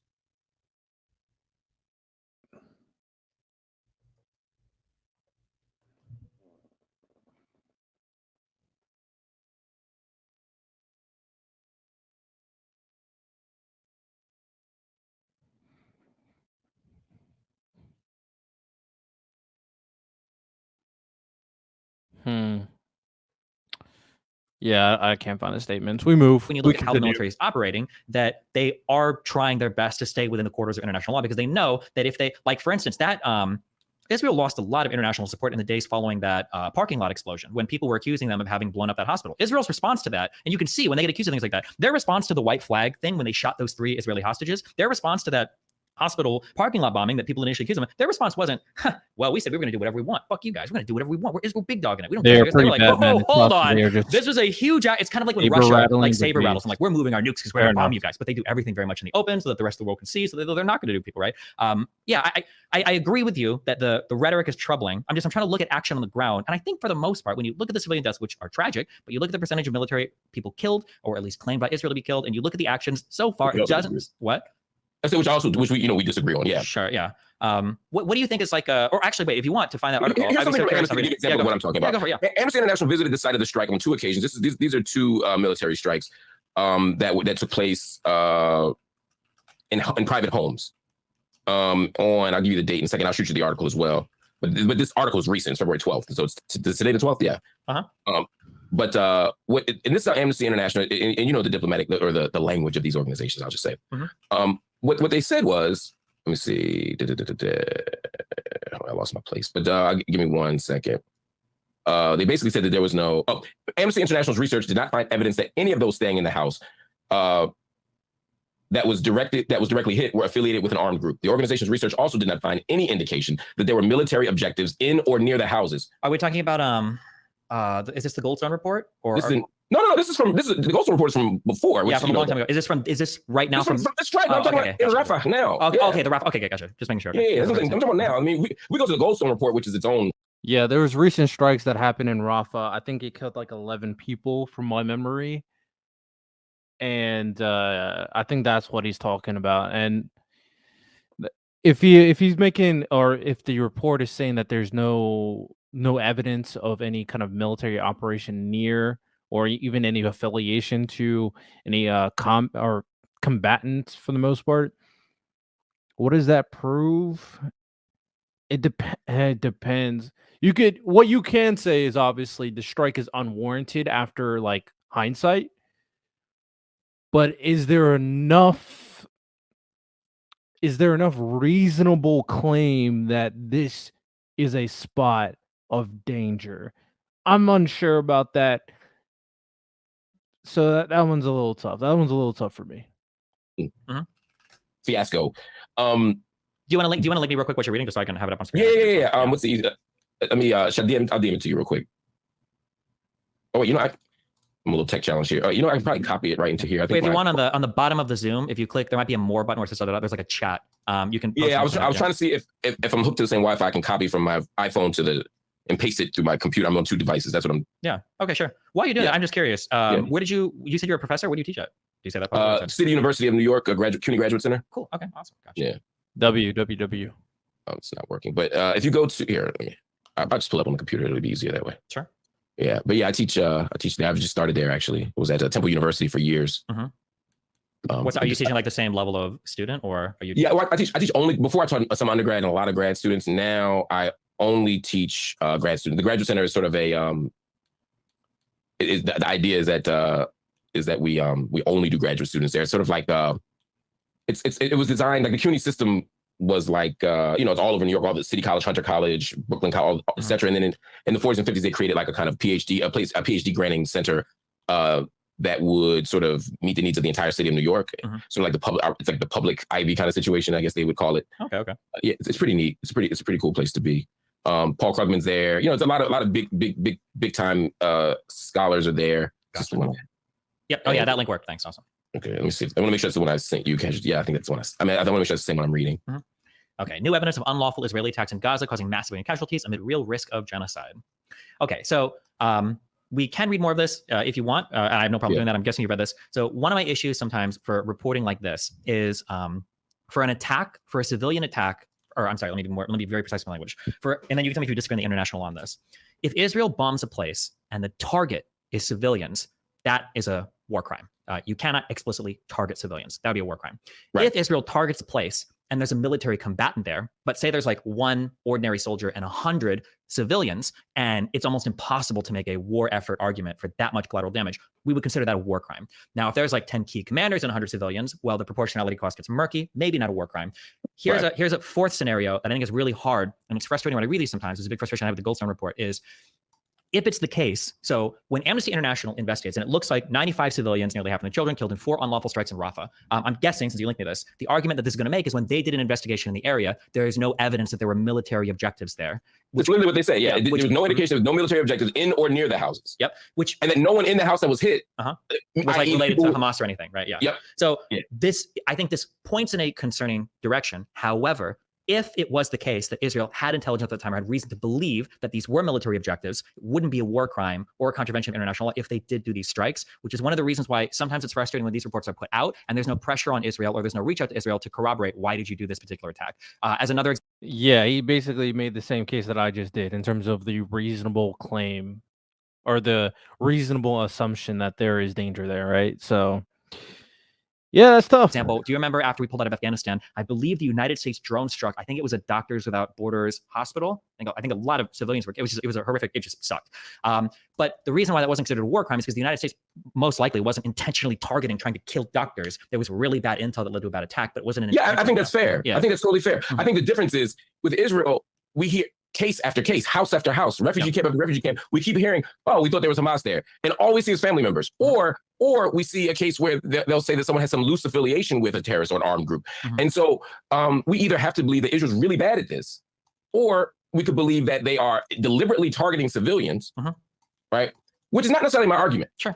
That's fair. My argument is actually that they're wildly indifferent to whoever they hit. Sure. So I think the two things I would look at, so I think we both agree, the idea of them like, I'm going to kill this family, probably not happening because that would be crazy. The argument that you're making is more reasonable. I'm not completely dismissing that. Okay, we won't completely dismiss it, but we'll say that's probably a low. But well, if I'm steel manning your position, if I was to argue your side, I would say maybe it's not intentionally targeted, but the level of discretion that they're using is almost non-existent. They happen to do 4 separate strikes in Rafah where there are no military. I wonder if it's the case that Israel doesn't kind of participate due to them not being asked versus them not willing to provide information. I would have to kind of get that cleared. Targets found. Whatever proportionality analysis or intelligence using is woefully inadequate to minimize the risk to civilian casualties, right? That's right. So I think that that's a good starting point. We just have to dig into the Israeli side to see their justification for the attack, which I understandably leads to the frustration of like, well, sometimes Israel doesn't always participate in evidence gathering. So for instance, for the Goldstone report, I think Israel explicitly almost never participate in evidence gathering. Yeah, true. And it's hard to compel a state to do so as long as the state has their own investigatory bodies. Because again, remember the Geneva Convention, you want everybody to participate and nobody really wants to submit themselves to the ICJ, like having full authority over things unless there's really good reason. Also fair. Okay. But like, I would agree, for instance, that this points in a concerning direction, but does not a war crime make, I would say. So if we were talking, I mean, nation states in general are violent and bloody. And so again, I don't think Israel is uniquely such. I think they're just at a particular moment in their historical development that's different than Australia or the United States or other countries or Canada or other countries that, you know, they got their hands dirty much longer ago. And so we kind of look at it as a historical relic as opposed to people who are still here fighting. But nevertheless, it would be much easier to accept Israel's perspective, obviously, if not for international human rights organizations like Amnesty, if not for the UN, but also it would also be such, it would also be easier if Israel hasn't from the very beginning, from its very formation, been structured to do this very thing. Right? Israel is a settler colonial state. Sure. Wait, real quick before we go from this point, okay? Yeah. I have to put just a quick pin on this, okay? Because I had very low expectations when I saw your Twitter account and everything else. I think it's gonna be a wild debate. This has been the best conversation I've had on this so far. So I'm super grateful for the conversation so far. Thank you so much.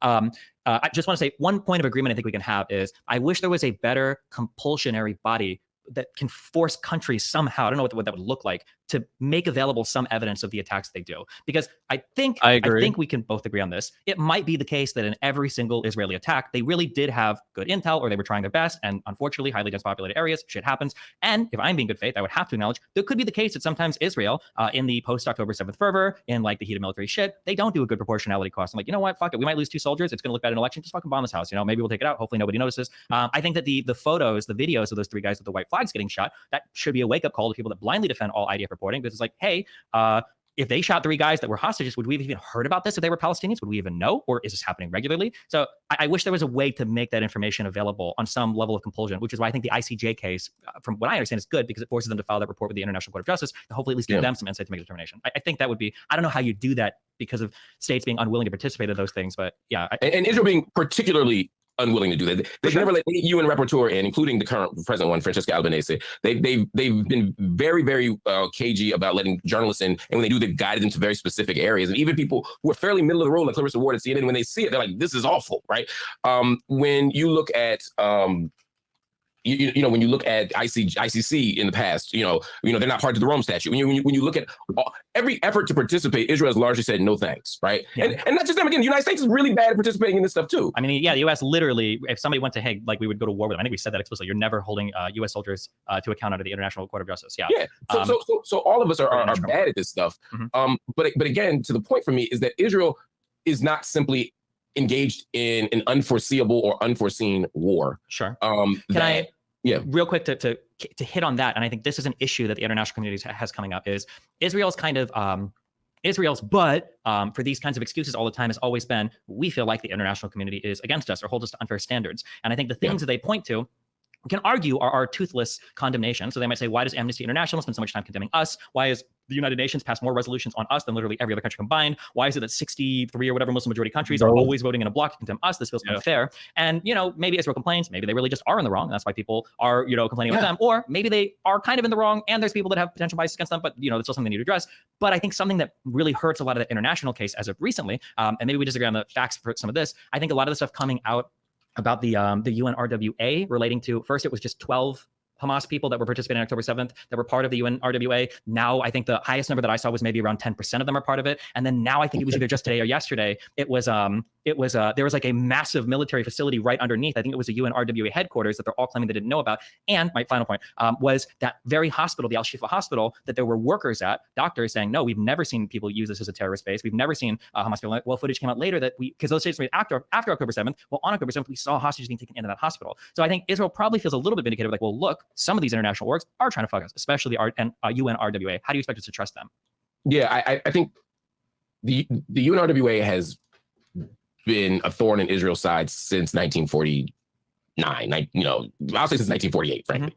Mm-hmm. And they've done everything they can to discredit UNRWA, and certainly in the Netanyahu era, discrediting UNRWA has been a primary project of his. And when Trump was in office, he effectively managed to not shut it down, but dismantle it considerably by cutting all the U.S. funding out of it. The argument that first it was 12 people, you're right. When we look at the dossier, according to sources, again, Channel 4 News, Daily Beast, I haven't seen it. I can't. I'm completely transparent. Yep. I'd love to see it. Have not seen it. But when I look at it, when I look at what's been reported, that number seems to drop from 12 to like 6. And what's in the actual dossier, and there's no substantiated evidence in any of it. No person who has seen the dossier, no journalist, no independent organization who's seen the dossier has made the case that Israel has given proof of these relationships. That's the first thing. Okay. Now, in the second piece of it, to your other point, which was the 10%, I heard that number too. I've heard 10%, I've even heard 30%. Have Hamas affiliations. But again, how you define a Hamas affiliation is very, very important in a place where Hamas is not simply some rogue militant group that took over. This isn't Daesh, right? This isn't ISIS or ISIL, right? This is the government. This is a democratically elected government that has control over state facilities. So if I am a doctor at El Ahli Hospital, you might say that I have a Hamas affiliation.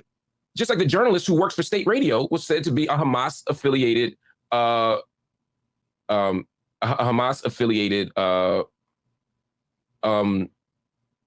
outlet or whatever. Yes. Yeah. Hamas affiliated journalist. Sure. Okay. Sure. Yeah. So it's. That's an interesting point because it's not necessarily they were democratically elected, and from what I'm aware of, before Hamas, like years ago, the group there was much more radical. I think that's what I read. But yet, Hamas was chosen by the people. Now, current version of Hamas, does that equate to the initial um initiation or implementation of Hamas? It's hard to really argue that, but that is an interesting point because considering it's like a government party, it is the government for the most part. If you kind of believe in the government and you believe in the body, would you be affiliated with Hamas? That's kind of tough. That is different. That is kind of tough. Just to be super clear, I wish I could find it. I do agree, and I even tweeted out on the day that 10% was announced because the wording on that, I wish I could remember the original outlet. The wording was pretty ambiguous, and obviously Hamas is the government in the area. So when they said 10% have like ties to Hamas, I think that does have to be really carefully evaluated because, like, well, Hamas is the literal fucking government. So what do we mean when we say that? Because that number could blow up to a huge amount. That's the same thing as saying like, oh, this guy was CIA affiliated because like his dad was in the CIA, or this guy, works for the feds because he was an informant and he informed one time 20 years ago, right? So I agree with you, and I even tweeted that out on the day. Oh, that we'd be careful. I appreciate that. Yeah, but you realize that that's also the problem with saying our intelligence says there's Hamas folk in that house or in that refugee camp or in that village. It's those very same standards are being. But that's my point. Sure, potentially. But I mean, like for the UNRWA stuff, I'm pretty sure their head dropped out, and I'm pretty sure like several, I think even humanitarian groups have condemned UNRWA now. And I don't know if they're just rushing prematurely or something. But no. What the head said was what he said was he said we fired the people to give the appearance of propriety. He said basically we did the reverse of innocent until proven guilty, so we could keep this train going. So there would be no risk of looking like we're not cooperative and like we're not like we have something to hide. We fired 12 people, some of whom had no connection to anything, like even remotely. We don't even get it, but we did it anyway. And then the more we looked, the more we realized we had no reason to fire them. They're more frustrated, and yet still the United States and other countries did what they cut the funding. Yeah, but I mean, like, probably, I'm guessing because normally they're pretty resistant to Israel, screaming like, "Oh, this is bullshit, this is bias, blah blah blah." The fact that they're cutting funding now, I think. Oh, I'm sorry. Also, the head of the UNRWA did not drop out. My bad. If people are actually cutting funding, I mean, I'm guessing they saw something. I need to dig. No, he explicitly said no. I mean, we can question his motives. We can say maybe he doesn't mean what he said, but what he actually said was there was no reason. I did it. I did it to basically to play ball with you guys, and basically like I mean, I'll put it in layman's terms. But basically, what he said is, I did all this shit to make you guys happy, so you wouldn't think I was part of it, and then you cut the funding anyway, right? I mean, that's basically what he said. I was trying to see if I can get his exact quote here. Mm-hmm. But yeah, there was no evidence of it, and I think that's what's frustrating. Not to mention, I mean, we won't even talk about the timing of it coming out on the day of the ICJ decision. It seemed like just an opportunity to discredit the UN and discredit the whole process and say even the body that's making the determination about us is in on the fix. Yeah, but I feel like I'm trying to think. I'm trying to rack my brains. I don't hear many statements. I feel like the United States is the big supporter of Israel. I don't know if like Europe is as necessarily bought into the whole Israel outfit as the US is. I feel like Germany, you wouldn't say that about Germany. I feel like if European countries are starting to cut funding, like more than just like, Muslim majority country, I feel like there's probably something there, but admittedly, I need to look more. Yeah, no, I mean, again, no country has said that there's anything there. Again, I'm not saying like I don't trust them or I don't believe them. They themselves are saying, look, sure. What they said is we're going to do an investigation, but we're going to cut funding until the investigation, which is sort of ironic given the fact that they're dropping a shitload of money into Israel's coffers while waiting for an ICJ investigation, while waiting for an ICJ decision, while waiting for other international bodies to make decisions. They're effectively saying Israel will be funded until proven guilty. They probably funded even if proven guilty, whereas they're saying UNRWA will only be funded if the investigation proves to not be the case. And what I'm hearing in back channel wise, and some reports are saying this, is that the U.S. expects to refund UNRWA. They expect the money to start flowing again. But you look really bad. It's one thing to say, look, UNRWA is shitty and for all these reasons. But we're going to keep funding them because it's the lifeblood. But when you say it's connected to October 7th, which is like saying 9/11, you know what I mean? You now have to pull back just for optics' sake. And Israel played this masterfully. They left nations with no choice. Maybe, I guess. Did you see the story that came out like very recently? I think it was in the past week with the huge data center that was uncovered under the Gaza headquarters. That the ones where all the UNRWA workers were like, we had no idea this was under there, but it was like a massive data center that was used by Hamas. I think this came out just a few days ago. I did not see that. I need to take. Just give me 1 second. I just need to make one quick phone call. You're good. You're good. I'm new to the streaming life, so you're good. The following camera. I haven't read any news like the past week. All right, let me skip ahead to when he comes crime back. of genocide might actually be being committed. And that when the ICJ looked at all of the facts, they said, well, it's plausible. There are a lot of civilian deaths. There are crazy statements by Israeli leaders. And then they looked at South Africa and they say they have reason to bring this case. They totally have standing to do it. And then from there, they think they can compel Israel to file a report at the end of the month saying like, hey, you need to prove to us that this isn't happening because we think that South Africa's made a valid argument to bring this case here. Yeah. So I would say if anything, it was like a slight point against Israel. I wouldn't say it favors them. It was just like a pre-evidentiary thing that said that, well, this is possible. This is going on. That's what I say. Yeah. Sorry. How's it going? Yeah. Historical. You wanted to do the settler colonial thing, yeah. It's just a nation that is founded on ethnic cleansing, right, and on transfer. It stretches credulity to suggest to think that when at every opportunity they've done both of those things, that suddenly now, as people are literally saying, we want to resettle people. Now they talked about voluntary resettlement, to be sure, to be fair. But that voluntary resettlement, they also talk about voluntary deporting, voluntary, they use these voluntary words while creating impossible conditions for staying. They've pleaded for the Egyptian government to receive these people. They've chided the Arab leaders for not taking more Palestinians when at every moment when they've done that, they haven't been allowed back in, whether it's 48, whether it's 67. And so I think which is that's an interesting point. As of recently, if people are not aware of, Egypt would threaten to end the peace treaty with Israel, and the concern is obviously Israel basically invading and pushing into Rafah. And matter of fact, even Joe Biden apparently told Israel that you better have like credible and an executable plan to go in Rafah and do what you're about to do. So there's a lot of concern. They had a peace treaty kind of conference or like meeting, I guess. I don't know if that's the right terminology, but they talked about it. And Egypt said, "Yo, we about to end it right now," because they are concerned that if Palestinians come into Egypt, that just like what Mark said, that they won't leave, that they will stay in Egypt, and that is not something Egypt wants, obviously. So that's tough. Also, if people don't know, like there's a recent like survey around the world, and they did the survey with respondents representing a lot of like the G7 countries and some other countries. And one of the biggest risks or biggest threats that people have nowadays is mass migration due to these wars. So this is just something that is not a popular thing. Understanding, obviously, that this is a terrible situation, but countries do not want like mass migration into their country, especially if they think they won't leave. So yeah, that's a tough one. a big part of this for me is the historical backdrop to it. There's literally no reason to believe that Israel's doing anything other than what it's always done. Sure. And this has been the method. So I don't know how much time you have, and we don't have to dig into the whole history. When I look at 48, when I look at 67, and then when I look at all of the surrounding Arabs versus the basically European Jews, and I look at the history of the conflict, the way that it seems to me is that I think that Israel, if you look at early statements, whether we're talking Theodore Herzl or whether we're talking Ben Gurion and all the following, IDF turned to prime ministers, it seems like Israel has always wanted to expand, right? Eretz Israel, I think is what a lot of them would call it. We need to have greater Israel, this whole thing. It seemed like that was always the goal. But I think that all of the Israeli leadership has been relatively realistic in that they know that they need some sort of international ally. They know they need some sort of international community. Otherwise, Israel's in a sea alone against a bunch of enemies that will destroy her.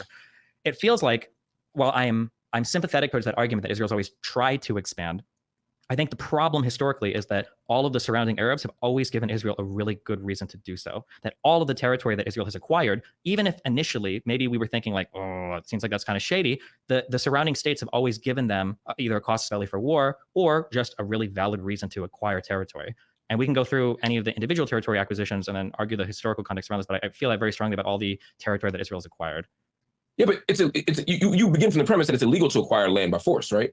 Well, we don't begin there then. Well, the issue is like, what do we mean when we say that? So I think that one thing that we run into is we take a modern framing of the issue and then we retroactively superimpose this on Israel, Palestine, and then we try to make arguments that I don't think make the most amount of sense. So let me say this. So Resolution 242 agreed with you that you don't take land through military acquisition, right? And Israel made a commitment to give some territory back. Now they fought very hard for the wording on that, not all of it, but to return some territory back after the 67 war.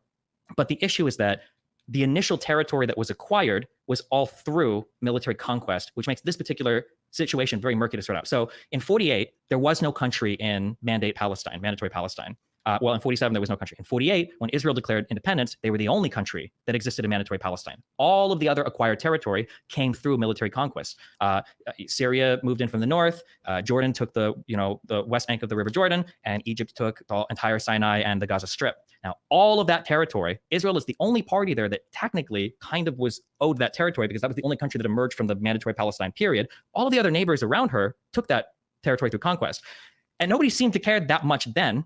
They all called to go back to the partition plan borders. But then once the 6 Day War happened in 67 and Israel conquered all the territory, now people are like, well, hold on. You can't have territory acquired through conquest. You need to give that back. We'll give it back to who? Because the Jordan. Go ahead. So a couple corrections there. So, I mean, the all right. So the UN, if by that position we'd be ignoring a couple of points, including the UN partition plan itself and who the land was designated for. I'm sorry, give me 10 seconds. I'm just trying to totally fine. No problem. Manage something here. Yep. And I'm not good at doing two things at once. Yeah, you're fine. I think the NBA is actually starting their All-Star thing. Well, I'm watching this like on a Saturday, so the All-Star event. Well, I don't know if I'm probably not gonna watch it live. I probably just watch the event afterwards on the YouTube. Whoa. Shout out to the WWE, man. It's been cooking recently. Seth freaking Rollins. This is an interesting platform too okay. Yeah, some people in chat were saying that you've done mainstream media appearances, and obviously as like a YouTuber, and as I talk to more, like congressmen and everything, sometimes those appearances are fun, but it's really, really, really frustrating when somebody brings you on for like, give me your 120-second take on Israel-Palestine. It's like, well, fuck, what, you just want me like to give 2 talking points and then be done with it? Exactly. That's the great thing about this platform is that there's time to flesh things out and to think and to talk. And I've been doing more of this thing. I'm new to YouTube. Hopefully folks will check out my channel. I'm new to it. So it's all kind of fun to me to realize it doesn't have to be private. I've been a TV host for a long time. And so the idea of like, oh, this needs to be perfect or this needs to look a certain way, or I can't just say, hold on for a second while I send an Uber for my daughter, like those kinds of things. And she's stuck, it's like those kinds of things that are like, oh, this is actually not the worst thing. So how old are your children? Oh man, they run the range of, I have a 23-year-old, a soon to be 20-year-old in 2 weeks, and a 1-year-old. Jeez. Okay. Yeah, Damn. man. So you said he has a 23-year-old. This man doesn't even look like he's 40. Well, 23-year-old, it could have it at 17, but this man looks young. I'm trying to be like, dude, look at this jawline, man. I'm trying to get like you, my boy. You feel me? I'm trying to get like you. One getting the Uber, but it's the college student who somehow still needs lots of stuff, even though she's an adult. What is it like? Also, this is way too personal to answer. What is it like after having raised older kids and then so many years later, you're like, okay, another 1-year-old? Is it like, this is awesome, I've got like another baby again? Is it like, this is so much easier what's the third time it's around? All those things. You have perspective, right? Because you're patient and you're thoughtful about things, and you're like, okay, this will be fine. This isn't the biggest disaster in the world because it'll work out, right? Like they'll be fine, right? And then there's a way that it's just a young man's sport, and you wake up at 3 a.m. To pick up a baby, and my back doesn't have the same idea as my brain does, and my back is like, what the fuck are you doing? You're 45. Why do you have a 1-year-old? But on the whole, it's amazing. It's wonderful. Every stage of raising every kid is amazing in a certain way. At the same time that it's frustrating and challenging and terrifying and all. It's like everything at once, which is kind of neat. But I highly recommend it for all who want parts. So the idea here, and this is a common narrative that people say, right? Which is, no one cared when the Arabs had the occupied territory. No one cared when Jordan was occupying East Jerusalem. It's only when Jews got it, right? Which is a compelling argument. It's just not accurate. I mean, part of it is the default position in 1948, from 1948 to 1967, the Arab world was that Israel was not a legitimate state. Yep. And they were holding that land with the intention of returning it to the Palestinian people and returning all of historic Palestine to them, not just the Golan, not just Gaza, not just the Sinai, not just East Jerusalem, but that all of these historical lands, all of Mandate Palestine, will return to the Arabs or to the Palestinians. And that's obviously, in retrospect, probably not. It's somewhat quixotic, but that was the thought process. And Jordan also had very specific arrangements with the Israeli state about returning. They had agreed before 1948 or before 1960, or before both, at different times, with the burgeoning Israeli state around those lands. And so it was never like, okay, we want the Golan, we want the Sinai, and frankly, no one ever really wanted Gaza. Gaza's never been a place people really wanted. When you look at the history of Gaza, but so the Arab position wasn't, it's okay if we have it, it's not okay if Jews have it. It was, this is Palestinian land, and at some point it needs to return to them. After the 1967 war, when Israel increased its control and attained effective control over all of those. Take one more second. I got a little tech issue too. Give me 1 second. I'm definitely struggling, but I'm curious on the claim that it's the Palestinians have claim to the land, right? Like there's so much history regarding the land that at some point you got to kind of leave that out of the conversation, right? But let me see how they kind of engage with it. Something here, Jesus. Okay, sorry. Go ahead. Yeah, the default position after 1967, after Israel attained so much more land, was that this was in a military occupation, and again that this land had to be ultimately returned. I get the idea of saying we can't take old frameworks and apply them, but these aren't ancient frameworks. I mean, the no land. The idea of not acquiring land through force is one of the spoils of World War I. I mean, the formation of the League of Nations, the idea that we don't have empires anymore, but we have nations, is fundamentally to avoid this very thing. And even though, again, the United States wasn't part of it, other civilized nations were. And by 1948, it was very clear. And you're right, when you bring up 1967 and UN Resolution 242, and we could also, 242 and 338 kind of operated in tandem with one another. One, to say, hey, we're going to stop all belligerent activity, we're going to stop all fighting. And then second, to say, hey, we're going to respect the territorial integrity of Israel. That's important. And that's what the right to exist discourse was. That's what the right to exist meant. It didn't mean wait, respect the territorial integrity of, are we talking about 67 or? Yeah, I'm talking about UN Resolution 242. Okay. I'm saying it was a post 1967 war determination that was effectively saying we need to respect Israel's territorial integrity. I.e., Israel has it was the first affirmation of Israel's right to exist. That discourse obviously got co-opted later to mean something else, to mean exist as a Jewish state and all these other things. But at the core, it meant territorial integrity. It meant you can't take, again, we're not taking Israel by force. Israel's here to stay. This was a UN sort of backed commitment that the global community enforced. And even in the aftermath of 67, even Martin Luther King is talking about Israel, right? He's using that same language of 242, the right to exist, meaning territorial integrity. And so we were kind of all on the same page as a global community about what that meant. But what's the territory, right? It didn't mean the Golan. It didn't mean the Sinai. And we know in the 70s, obviously after the October War and other things, we saw the return of some of that land. But fundamentally, the idea here was that a Palestinian state would have to exist at least partly on the land that was previously designated to them prior to the 1967 war. And what has happened is Israel has effectively said, we're never giving it back. They don't say that. They just never give it back. Yeah, and I mean, I think there have been times where they have even explicitly said that under later administrations. Hold on, I'm letting something real quick. Doing a lot of pausing. Okay, let's move. That the timelines on like what everybody is saying about these particular lands, I think is really important. So again, for Resolution 242, I don't think that it ever explicitly calls for, like, it doesn't call for the creation of like a Palestinian state or even ensures a Palestinian state. The language just says, I think a rightful or a just resolution, I should know the exact words, to the refugee problem is essentially what the Palestinians get relegated to, is like the refugee problem. I don't think there's any explicit guarantees to, I don't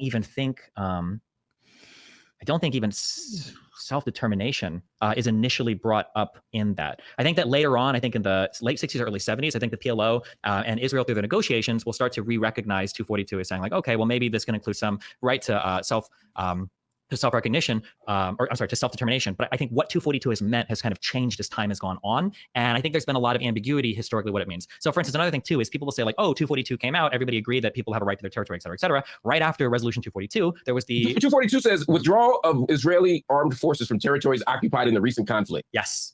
So that's the part. That's the important part, though, right? It also says termination of all claims of or states of belligerency and respect for and acknowledgement of the sovereignty, territorial integrity, and political. All right, I want to kind of break down all these things because I'm not going to pull up the document right now. Like I said, it's too long for me to deep dive every single point that's being made. So I'm just going to kind of go by their words. For it doesn't call for the creation of like a Palestinian state or even ensures a Palestinian state. The language just says I think a rightful or a just resolution. I should know the exact words to the refugee problem. I don't even think even self-determination is initially brought up in that. I think that later on, I think in the late 60s or early 70s, I think the PLO and Israel through the negotiations will start to re-recognize 242 as saying like, okay, well, maybe this can include some right to self-recognition, or I'm sorry, to self-determination. But I think what 242 has meant has kind of changed as time has gone on. And I think there's been a lot of ambiguity historically what it means. So for instance, another thing too is people will say like, oh, 242 came out, everybody agreed that people have a right to their territory, et cetera, et cetera. Right after Resolution 242, there was the... 242 says withdrawal of Israeli armed forces from territories occupied in the recent conflict. Yes. Withdraw armed forces. Let me hear that again.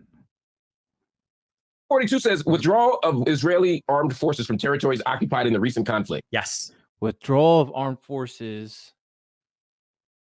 occupied by territory from the recent conflict. Okay. So that's the important part, though, right? It also says termination of all claims of or states of belligerency and respect for and acknowledgement of the sovereignty, territorial integrity, and political independence of every state in the area and their right to live in peace within secure and recognized boundaries, free from threats or acts of force. Correct. But when Eshkol, is that saying going to make the claim that they don't have the right of self-determination? Is that the claim he's about to make? I'm curious. Prime Minister of Israel, when they were fighting over the wordage for 242, that was very particular. It wasn't withdrawal of Israeli armed forces from all territories occupied. It just says from territories occupied in the recent conflict. When they would later negotiate peace with Saddam. There's a big problem with the wording. They were arguing about the word "the" being in there. That's what it sounds like, because Destiny basically repeated the same thing, but he left out "the," and "the" does have value. I'm gonna let Destiny kind of explain, and I'm gonna kind of go from there. After Yom Kippur, Israel's contention was, well, we've actually satisfied our obligations under 242 because we gave some territories back that were occupied in the recent conflict. That's what I mean when I say that I feel like the definitions of 242 and what those territories meant, because it doesn't say all territories. I mean, that's very interesting. But again, that's sort of like the interpretation of international law that we were differing on when we were talking about what's going on in Gaza right now. Is like the reasonable interpretation, I think, and the general global interpretation of UN Resolution 242 was that Israel would withdraw from territories occupied. It didn't mean some territories or just nobody knew what it meant. That's why nothing particular was laid out, right? Because keep in mind, even the prior boundaries were only ones that weren't even recognized in 48. Because after 67, after the 6-Day War, there was literally the Khartoum Conference where every single Arab state said no recognition, no peace, and it was no recognition, no peace, and no trade. Fuck, what were the 3 no's? No recognition, no peace, no land, maybe. But like the Arab states had explicitly made it clear in Cairo that they were not working, that they were not going to be negotiating with Israel or recognizing her on any such terms. Especially after that humiliating war, there was no way they were ever going to. I disagree with that interpretation of the Khartoum resolution of the 3 no's, where they said we're literally never going to recognize. That's not what they said. So the 3 no's were no peace, no recognition, and no negotiations. Yeah, but no recognition. But so again, I'm going to pull up. I just want to pull up the text of it. Yeah, sure. So you can see because that's generally that is again an Israeli talking point, but that's not what the 3 no's meant. I mean, it's a very compelling sort of framing of the 3 no's. What is what possible other interpretation? Yeah. Well, I think they were very clear what they said. I mean, and when you look at what historians have said about it and other experts of it, they are very clear. It wasn't no peace. It was no formal peace treaty. It wasn't no negotiation. It was no direct negotiations, and it wasn't that there was no recognition. It was no de jure recognition. Sure, I actually agree with you. I think that's a very different representation of it than saying we don't want any peace, we don't want any recognition, we don't want any. I agree with you. I super agree with you. I like you brought this up. It's very true. It wasn't that they wanted no peace whatsoever. I think part of the tragic history of Israel and the surrounding Arab states, I think, is both of these sides put themselves on trains that are inevitably headed to crash into each other. And they Oh, always peace do out, this man. by Appreciate you thriving that in these stream. ambiguous agreements and in these ambiguous statements with the hopes that they can leverage these down the line. So when you say no peace with Israel, it's not that they don't want any peace whatsoever. It's that if peace comes, it might not be official. It might be a rigid cold peace where they have some sort of just a ceasefire with no economic negotiations. And it might be a peace that leaves open future negotiations for either more military conflict, more land, or whatever. I think especially at 67, keep in mind, 67 was, puny, historically weak and hook-nosed, evil Jewish people somehow had militarily beaten all of these Arab states in the second, third war at that point. They were not in a position where they would have ever acquiesced to Israel owning territory there in any official sense. So I agree. They don't mean no peace like, oh, we'll never be peaceful. They just mean like, whatever peace we have, it is always going to be conditional on your ability to cooperate with us in this region. And that leaves it always open for future conflict, which unfortunately, well, for the Arabs, unfortunately for... I would take a step further, though. I think it was more, I think it was less abstract than that. I think it was no formal peace treaty until we have the formation of a state, of a legitimate Arab state. It wasn't just this abstract, like carrot and stick thing. It was, we recognize your territorial integrity, right? But we're not going to say formal recognition. That is the annoying part when it comes down to interpreting other people's words and their intention is always difficult. So you have to go based off, you really have to go based off their actions after the agreement or the words are being said to kind of frame out the intention right there. Because for the most part, and I don't really know what you would say in terms of it, because what Mark said is that in terms of the peace part, I'm sure they're going to break down all three. In terms of the peace part, he's talking about how they are interested in peace negotiations, but since you're not a recognized state as of yet, there's no kind of value in doing it. Whereas Destiny's saying, we don't want a peace treaty. We'll be kosher now, but when the situation arises, conflict, we have the ability to engage in conflict since there's no formal peace treaty, right? Or potentially take some of your land or whatever, right?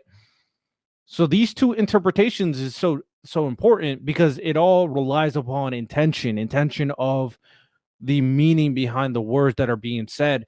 And that is like a lot when it comes to politics. That is the nitty-gritty, right?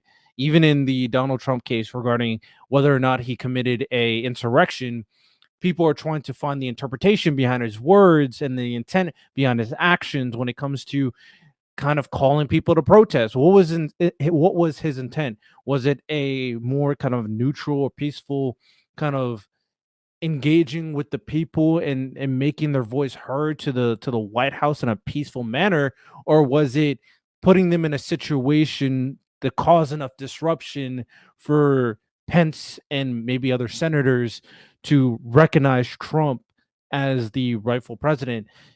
Intention is so important, but that's why all this evidence in this context is valuable to kind of figure out what that intention is. So yeah, that's tough. Recognition until what? There's an alternative until there's a formation of a state, etc. Give me 1 second. I just gotta you're good. Yeah, go for it.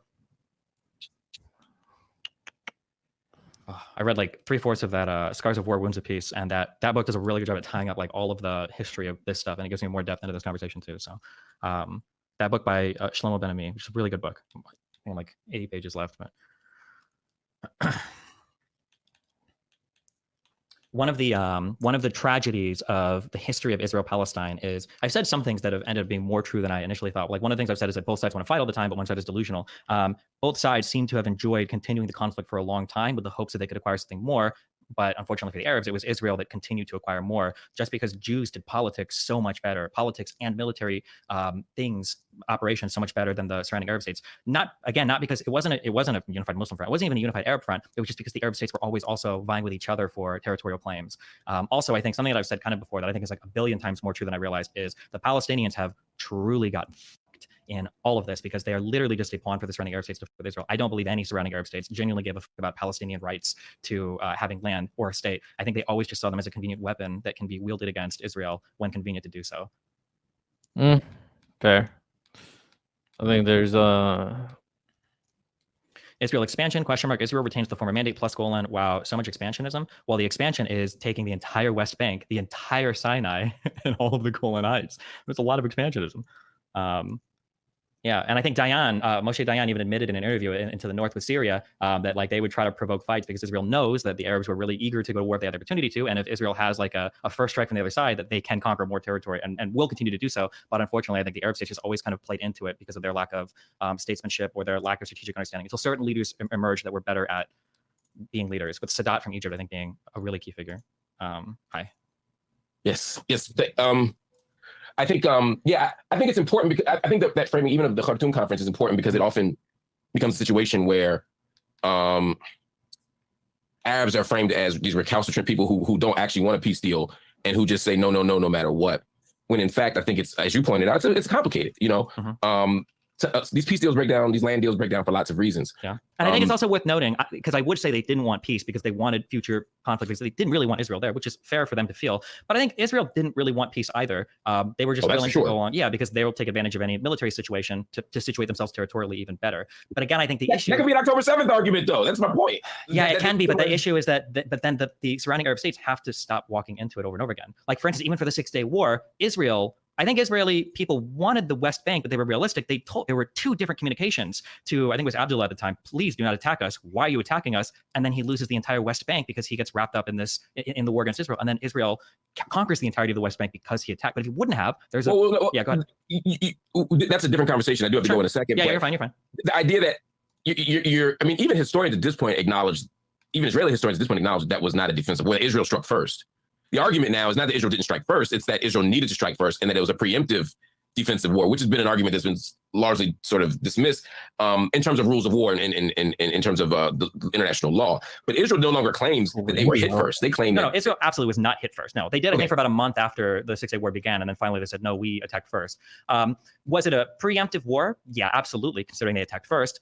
Was it a justified preemptive war? I think that the conversation gets a lot more hairy at that point. I think the scary part for Israel is they were alone in the world with no allies. This was, I think, Ben Gurion's like worst nightmare come to fruition, that Israel hadn't made strong allies in the West yet. The United States was unwilling to give guarantees for peace. They were surrounded by hostile Arab nations that now had the full support of the Soviet Union behind them. I do agree, now that I've read a lot more on this, I don't think even Egypt initially wanted to go to war. I think that all the Arab states, though, were playing this dangerous game of brinksmanship where they were all goading each other. If you remember, like the Samu incident, and then the King of Jordan telling Egypt, well, look at you, you dog, with your UN peacekeeping forces there. Syria was constantly goading attacks against Israel and Israel against Syria. And at some point, the situation built up to such that I think Israel could reasonably say, I feel like I'm about to get absolutely murked. All these people around me are about to kill me. I need to go to war first. I think it was fair for them to say that. I also think it's probably fair to say that they really didn't want to go to war, but man, they all hyped themselves up into it so much. It's hard to feel bad for them at the end of the day on it, I think.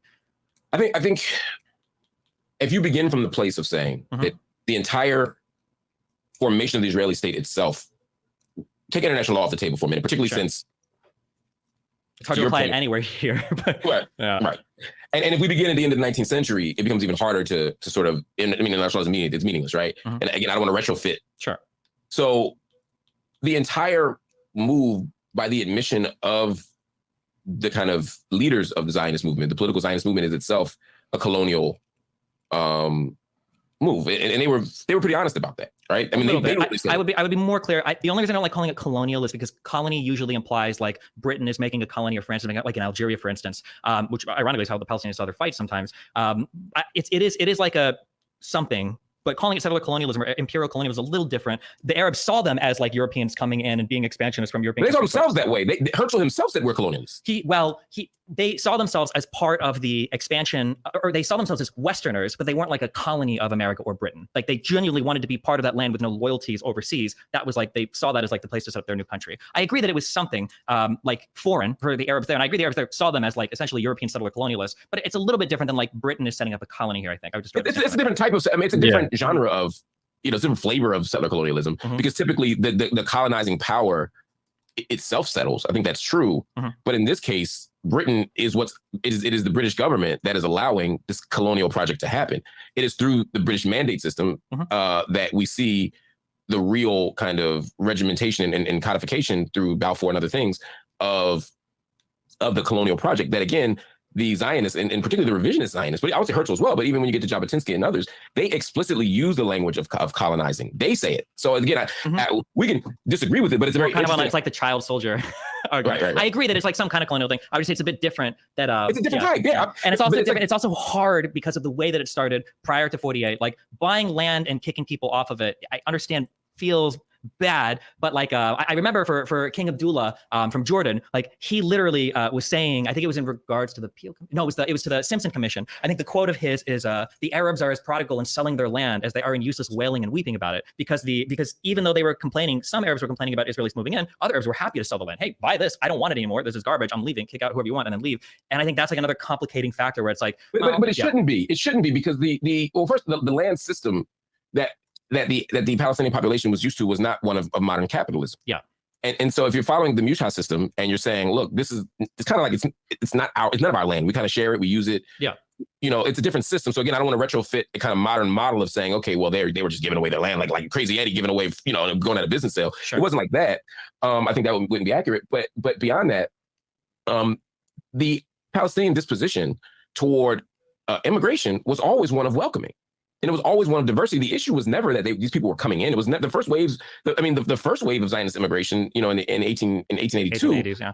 Yeah, that wave, which again wasn't as successful for a particular reason, was not nearly regarded in the same way as the kind of post-World War I second Aliyah of 1914, right? 1914, because now you have the Jewish National Fund. Now you have a kind of concerted effort to organize not just a wave of people coming in, but as you point out, co-opting of land, of employment resources, etc. And so it wasn't that people were just coming, is that they were coming, as you pointed out, and kicking other people off. But it wasn't just that they got outmaneuvered. It was, or that they were just these, it was that the British government or the British colony, effectively,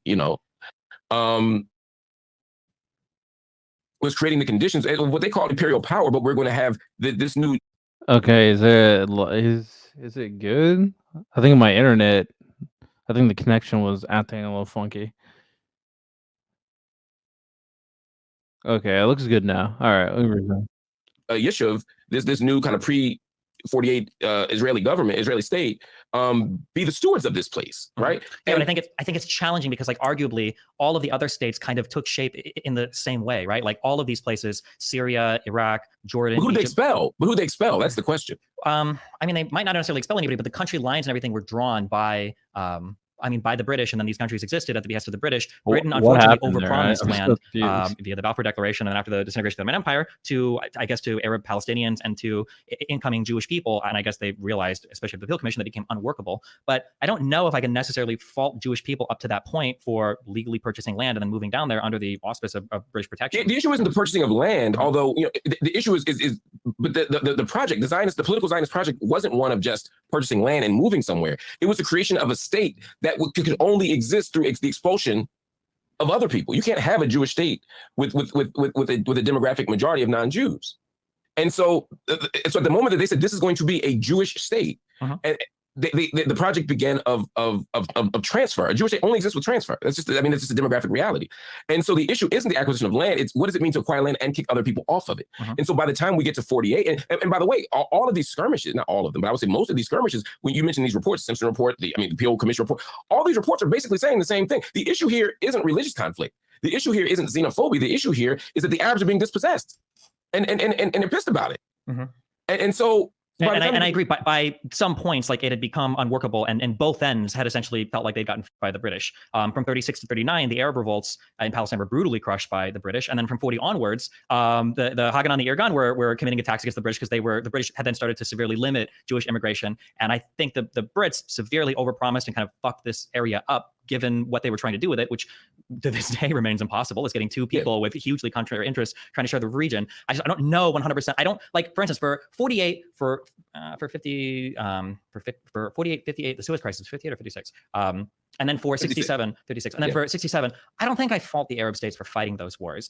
Even for Yom Kippur afterwards, I don't think I fault them for fighting those wars, for feeling they had some kind of moral authority to expel the European Israelis from those territories. I think I can agree that they have a right to fight there. I think I can also be sympathetic towards Israel, not to invoke the Holocaust memes or everything, but, like, man, the conditions around the world basically made it perfect for Israel to set up the state too. They did get that Balfour Declaration in 1917 from Britain that promised them some piece of land there. They did try to play nice, although, to be fair, it was after. No, they did.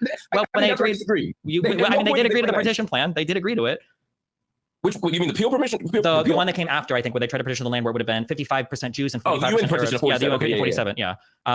But I mean, but for reasonable reasons, I can understand why. Yeah, I can understand why Palestinians wouldn't have liked that. But like, there's also a history. There's a history of like Israel had no recognition from the surrounding Arab states in '48 for its borders. But after she won after she won in 67, all of a sudden everybody's like, well, hold on, maybe we do actually like these 47, 48 borders. And then after she continues to win wars, there's like more recognition after Israel has asserted itself basically in a militarily dominant fashion. And I think that's kind of how, and the Arabs did it too, right? Where people seem to only respect the strength of the other side. Israel gained territory through the acquisition of war, like the Six-Day War. Yeah. And Israel only got peace, and Egypt was only able to sue for peace after doing well in the first few days of the Yom Kippur War, right? It was only after the Arabs had, redeemed themselves in their eyes that they felt like, okay, well, you know what, we can fuck you guys up if we want to. Now let's do some land for peace. But even that talk with Sadat was a secret one. And even Egypt was expelled from the Arab League for 10 years afterwards for that bilateral peace agreement because the rest of the Arab states were so upset about it. It seems like your position. Okay. All right. There's a lot of very interesting things that were said right there, for the most part. When it comes to the initial kind of migration of Jewish people to Israel and it being a majority of Arabian Palestinians there, and obviously Jewish people didn't really have a place to belong and they were ostracized quite frequently throughout history. So that's definitely a part of the conversation, but you can definitely see the anger, so to speak, of people kind of coming here, even though they bought the land, but people who coming here bought land that we're at, and they're trying to kind of make it their own. So that's an interesting part of the conversation. I would have to, maybe they said it, I would have to see kind of like, I'm pretty sure there was some type of deal that was made with Arabian Palestinians, and was it either British or was it Turkey? I forget what country, but there was some deal for them being there as well. So that's interesting. As for the other parts in terms of the Jewish Israelis trying to find peace and them kind of building their economy, their military might, being surrounded by Arabian countries that want their basic extinction, and then kind of growing in terms of legitimacy. As of right now, can you really take that away from them? Considering, I think Mark is probably going to bring that up, so I'm going to see where he goes from here. Is undergirded by the belief that violence and war and these things are going to at least happen. Now, I'm not saying you approve of them, but that they're sort of inevitable parts of. I think that I feel like the history of Israel-Palestine, and I think on a microcosm, unfortunately, see repeat with the Palestinians and the Israelis, is that both sides are willing to cycle through periods of violence because they think that it's going to benefit them. But historically, it just has happened to benefit Israel. I think that's been the issue. And now we're seeing it repeat with the and after time, the Arab states are like, okay, well, the war sucks. We just want to trade now because this is like a waste of all of our time. And the U.S. gives us a lot of money. We make peace with you in the case of Egypt and Jordan. Now the Palestinians, I think, are locked in the same cycle because they've been abandoned by everybody. All the bilateral treaties have the Palestinians over. They don't have any allies now except for the Houthis, Hezbollah, and Iran. And they're locked in that same cycle of violence. So we're going to keep fighting. I don't want a two-state solution where I have 80% of the West Bank and there's like an Israeli road and military base between every single house we have. It's ridiculous. And then the Israelis are like, okay, well, I'm not going to make peace with you. I tried to do it 10 times in the past. You shut down every single one and you kept doing violence, whether it was the Second Intifada or any of the Hamas attacks afterwards to get your peace. Both sides are like locked on these train tracks where it just feels like they just want to keep fighting and fighting and fighting. So that's an important thing to consider. Okay, we understand the initial implementation. Okay, throughout history, what has happened, who is trying to broker peace, and what was the response? And that's a very important part to consider inside the equation. I feel like a lot of people kind of consider the beginning, have a solid opinion on the beginning, and then leave out the middle, right? Fighting, and it just seems really hard to break them out. I'll ask you, because I know you've got to go. By the way, the next person you're talking to is my political arch nemesis, Hassan, which is very funny. Don't tell him you came from here. I'm just curious on your opinion. You can respond to what I just said, and then what do you think is like the most realistic path forward? Like, can Hamas be negotiated with? What is the leadership that the Palestinians should look for? What do you think is like the best way that we encourage both sides to move in a direction where we stop having these fights all the time? Yeah, I think it's a great question. I think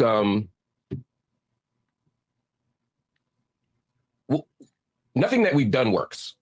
We have to start there, right? Yeah. Right. I think that the two-state solution. Well, let me just back up one more thing. One thing I also said is, again, just in response to what you just said, is again, the idea that both sides are doing these things frames this in a language of equivalency that I don't accept as a beginning. There's a power dynamic here, and there's also a moral authority here that I think Israel does not have, which sort of takes us full circle to where we began. Sure. I think I would agree to some extent. Israel acts like the Yishuv in 46, and like they still have an existential threat on all sides, and they probably need to not act like that anymore. So I can agree with you, but there, yeah.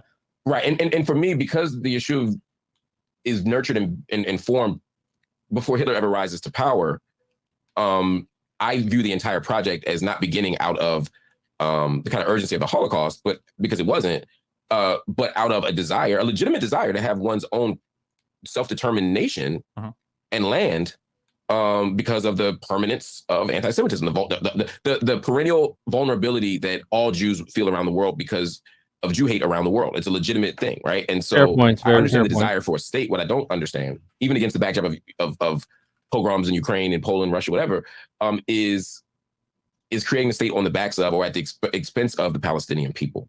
And so I think any solution has to begin not from a place of these are two people who are warring over land, but rather there's a group of people who have been dispossessed of their land by a group of people who themselves have their own legitimate concerns and legitimate needs.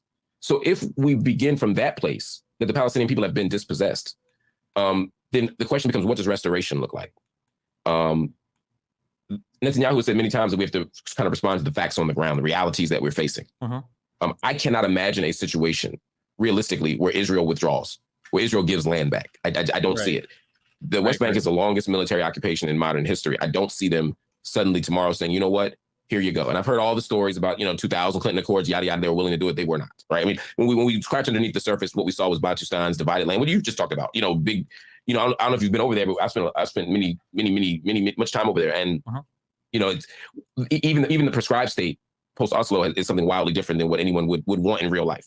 So in light of that, in light of the fact that I don't see Israel giving land back, and I don't see a legitimate two-state solution happening, nor do I see the desire or will for it. And Netanyahu has said as much. And now everyone again is using October 7th as a pretext to say, well, we really wanted that two-state solution, but yeah, you fucked it up now. Yeah, we can't do it now. In light of that, which I think could actually be a helpful confession, even if it's disingenuous in terms of its reasoning, I only can see a one-state solution as a viable outcome. Do I think that is a perfect solution? No. Do I think that's a morally just solution? No, because ultimately I broke it into your house and worn you down to the fact that you're willing to split it with me. Can I ask just too quick on that? Because the more that I look at the maps, the more that I look at the territory and everything, a one-state solution would be so nice if it could work. But on the two issues is, what do you do about the Palestinian refugee problem? Because we don't have to get into what a Palestinian refugee is, but there's 6 or 7 million of them now. If there is a one state, the Palestinians are going to want that right of return. And then what possible security guarantee do you give a Jewish citizen, an Israeli citizen, that one state isn't going to lead to, a third or fourth or fifth intifada or all sorts of domestic terrorism against their people?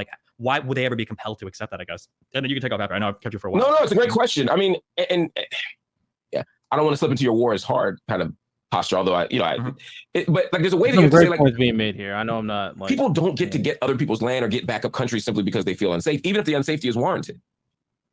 Right. So because the question presumes a certain kind of heightened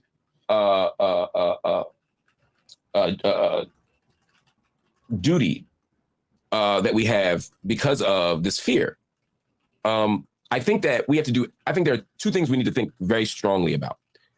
We have to figure out how to create a solution that keeps Jews and Palestinians, Jews and Arabs, however you want to describe them. But I'm going to say Palestinians. I'm speaking about the nation right now. Yeah, sure, that's fair. But also I'm thinking about. I want to be clear because I don't want people to think I'm using Arab in the way that the Israeli state uses Arab to deny the Palestinians. I'm saying Palestinians and also the other surrounding Arab. We're talking Israelis and Palestinians, so the people that would live in whatever greater state. Yeah, you're right. Inside of this one state, whether it's a single secular democratic state or whether it's a binational state, there's multiple ways this could look. But I think there's two things we have to think about. One is the kind of historical fear of Jews being persecuted in other countries and not having a place to go. And I think that I think that we could use our political imaginations a little more creatively and say, there's a difference between saying we have a state that anybody can come at all times and saying that we can have a state that is for Jews and Palestinians, but at the same time have a special status for people who are fleeing for particular reasons, right? We can have a policy of welcoming refugees. I mean, in theory, that's what the Refugee Act of 1950, whatever it's supposed to do. But in theory, I'm saying I would be fine with the nation state if it were up to me, and it's not up to me. But if it were up to me, I'd be fine with any country saying, look, persecuted Jews around the world have a right to come here, which addresses the outside issue. Your question, though, I understand, was about the internal fear. I would argue that the fear of intifadas are always acts of resistance. The idea that, again, going back to the Taft Commission, the Peel Commission, the Simpson Report, all this stuff, all the white papers from the British, all the historical moments, the resistance Palestinians offer is in response to their dispossession, not because of Jew hate. So if we begin from a place of saying people have justice, then there will be peace. And that might sound like a lefty cliche, but I think it's true. I think if Palestinians have a contiguous, healthy, democratic state, I don't think you see acts of violence. I don't think you see the kind of danger that you're talking about. That's a very interesting point. Now Hamas does have like the doctrine. We already know what the doctrine, what it says about Jewish people. But I do think something that needs to always be taken into consideration, that the consistent backlash from Israel doing what they are doing is just going to increase the hatred from the Palestinian people. And that's just the reality of the situation. So there's only really two things that can happen right now. It's either complete victory by Israel or compromise by Israel. Like, Israel does have all the power in this situation, because the Palestinian people, they feel like the oppressors, the oppressees. They feel like that, especially the ones that are innocent, right? Because the people closest to you, you're going to connect with them more so than your perceived enemies, right? The Palestinians are, I'm sure, as they grow up, they're not going to be seeing Israel as like their friends, their neighbors, right?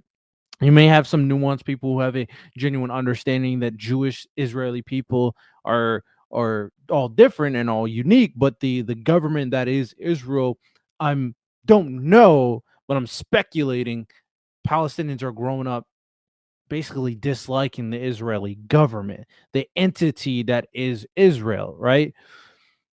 And then you have these situations, you're just fueling the hatred from, more specifically, civilians, right? So I think that's always important part of the conversation. If they have access to safety, dignity, self-determination, freedom, etc., I think you'll see exactly what you need to see. Okay. All right. I could argue with you more on that, but listen, I super appreciate the conversation. If you're ever bored or ever want to chat again in the future for any of this, I super appreciate the talk. Is there like, you have any books or anything you want to shout out, or social media or anything where people can find you, or YouTube, or? Yeah, I've written 8 books, but and I have one book called "Except for Palestine: The Limits of Progressive Thought." I'm sorry, the limits of progressive politics. That's probably Freudian.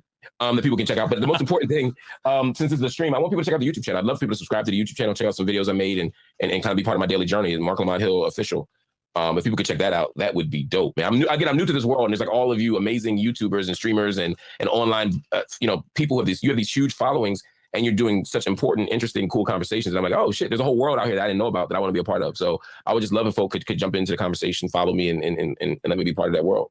Okay, awesome. I'm definitely going to request one or two books to read on this particular topic. What would you recommend people they wanted to find out? I'm not as big as Destiny. I'm not to beg a little bit. That's a great question. I like, for a quick kind of explainer and understanding of overview, I like Rashid Khaledi's new book, The 100 Years War on Palestine.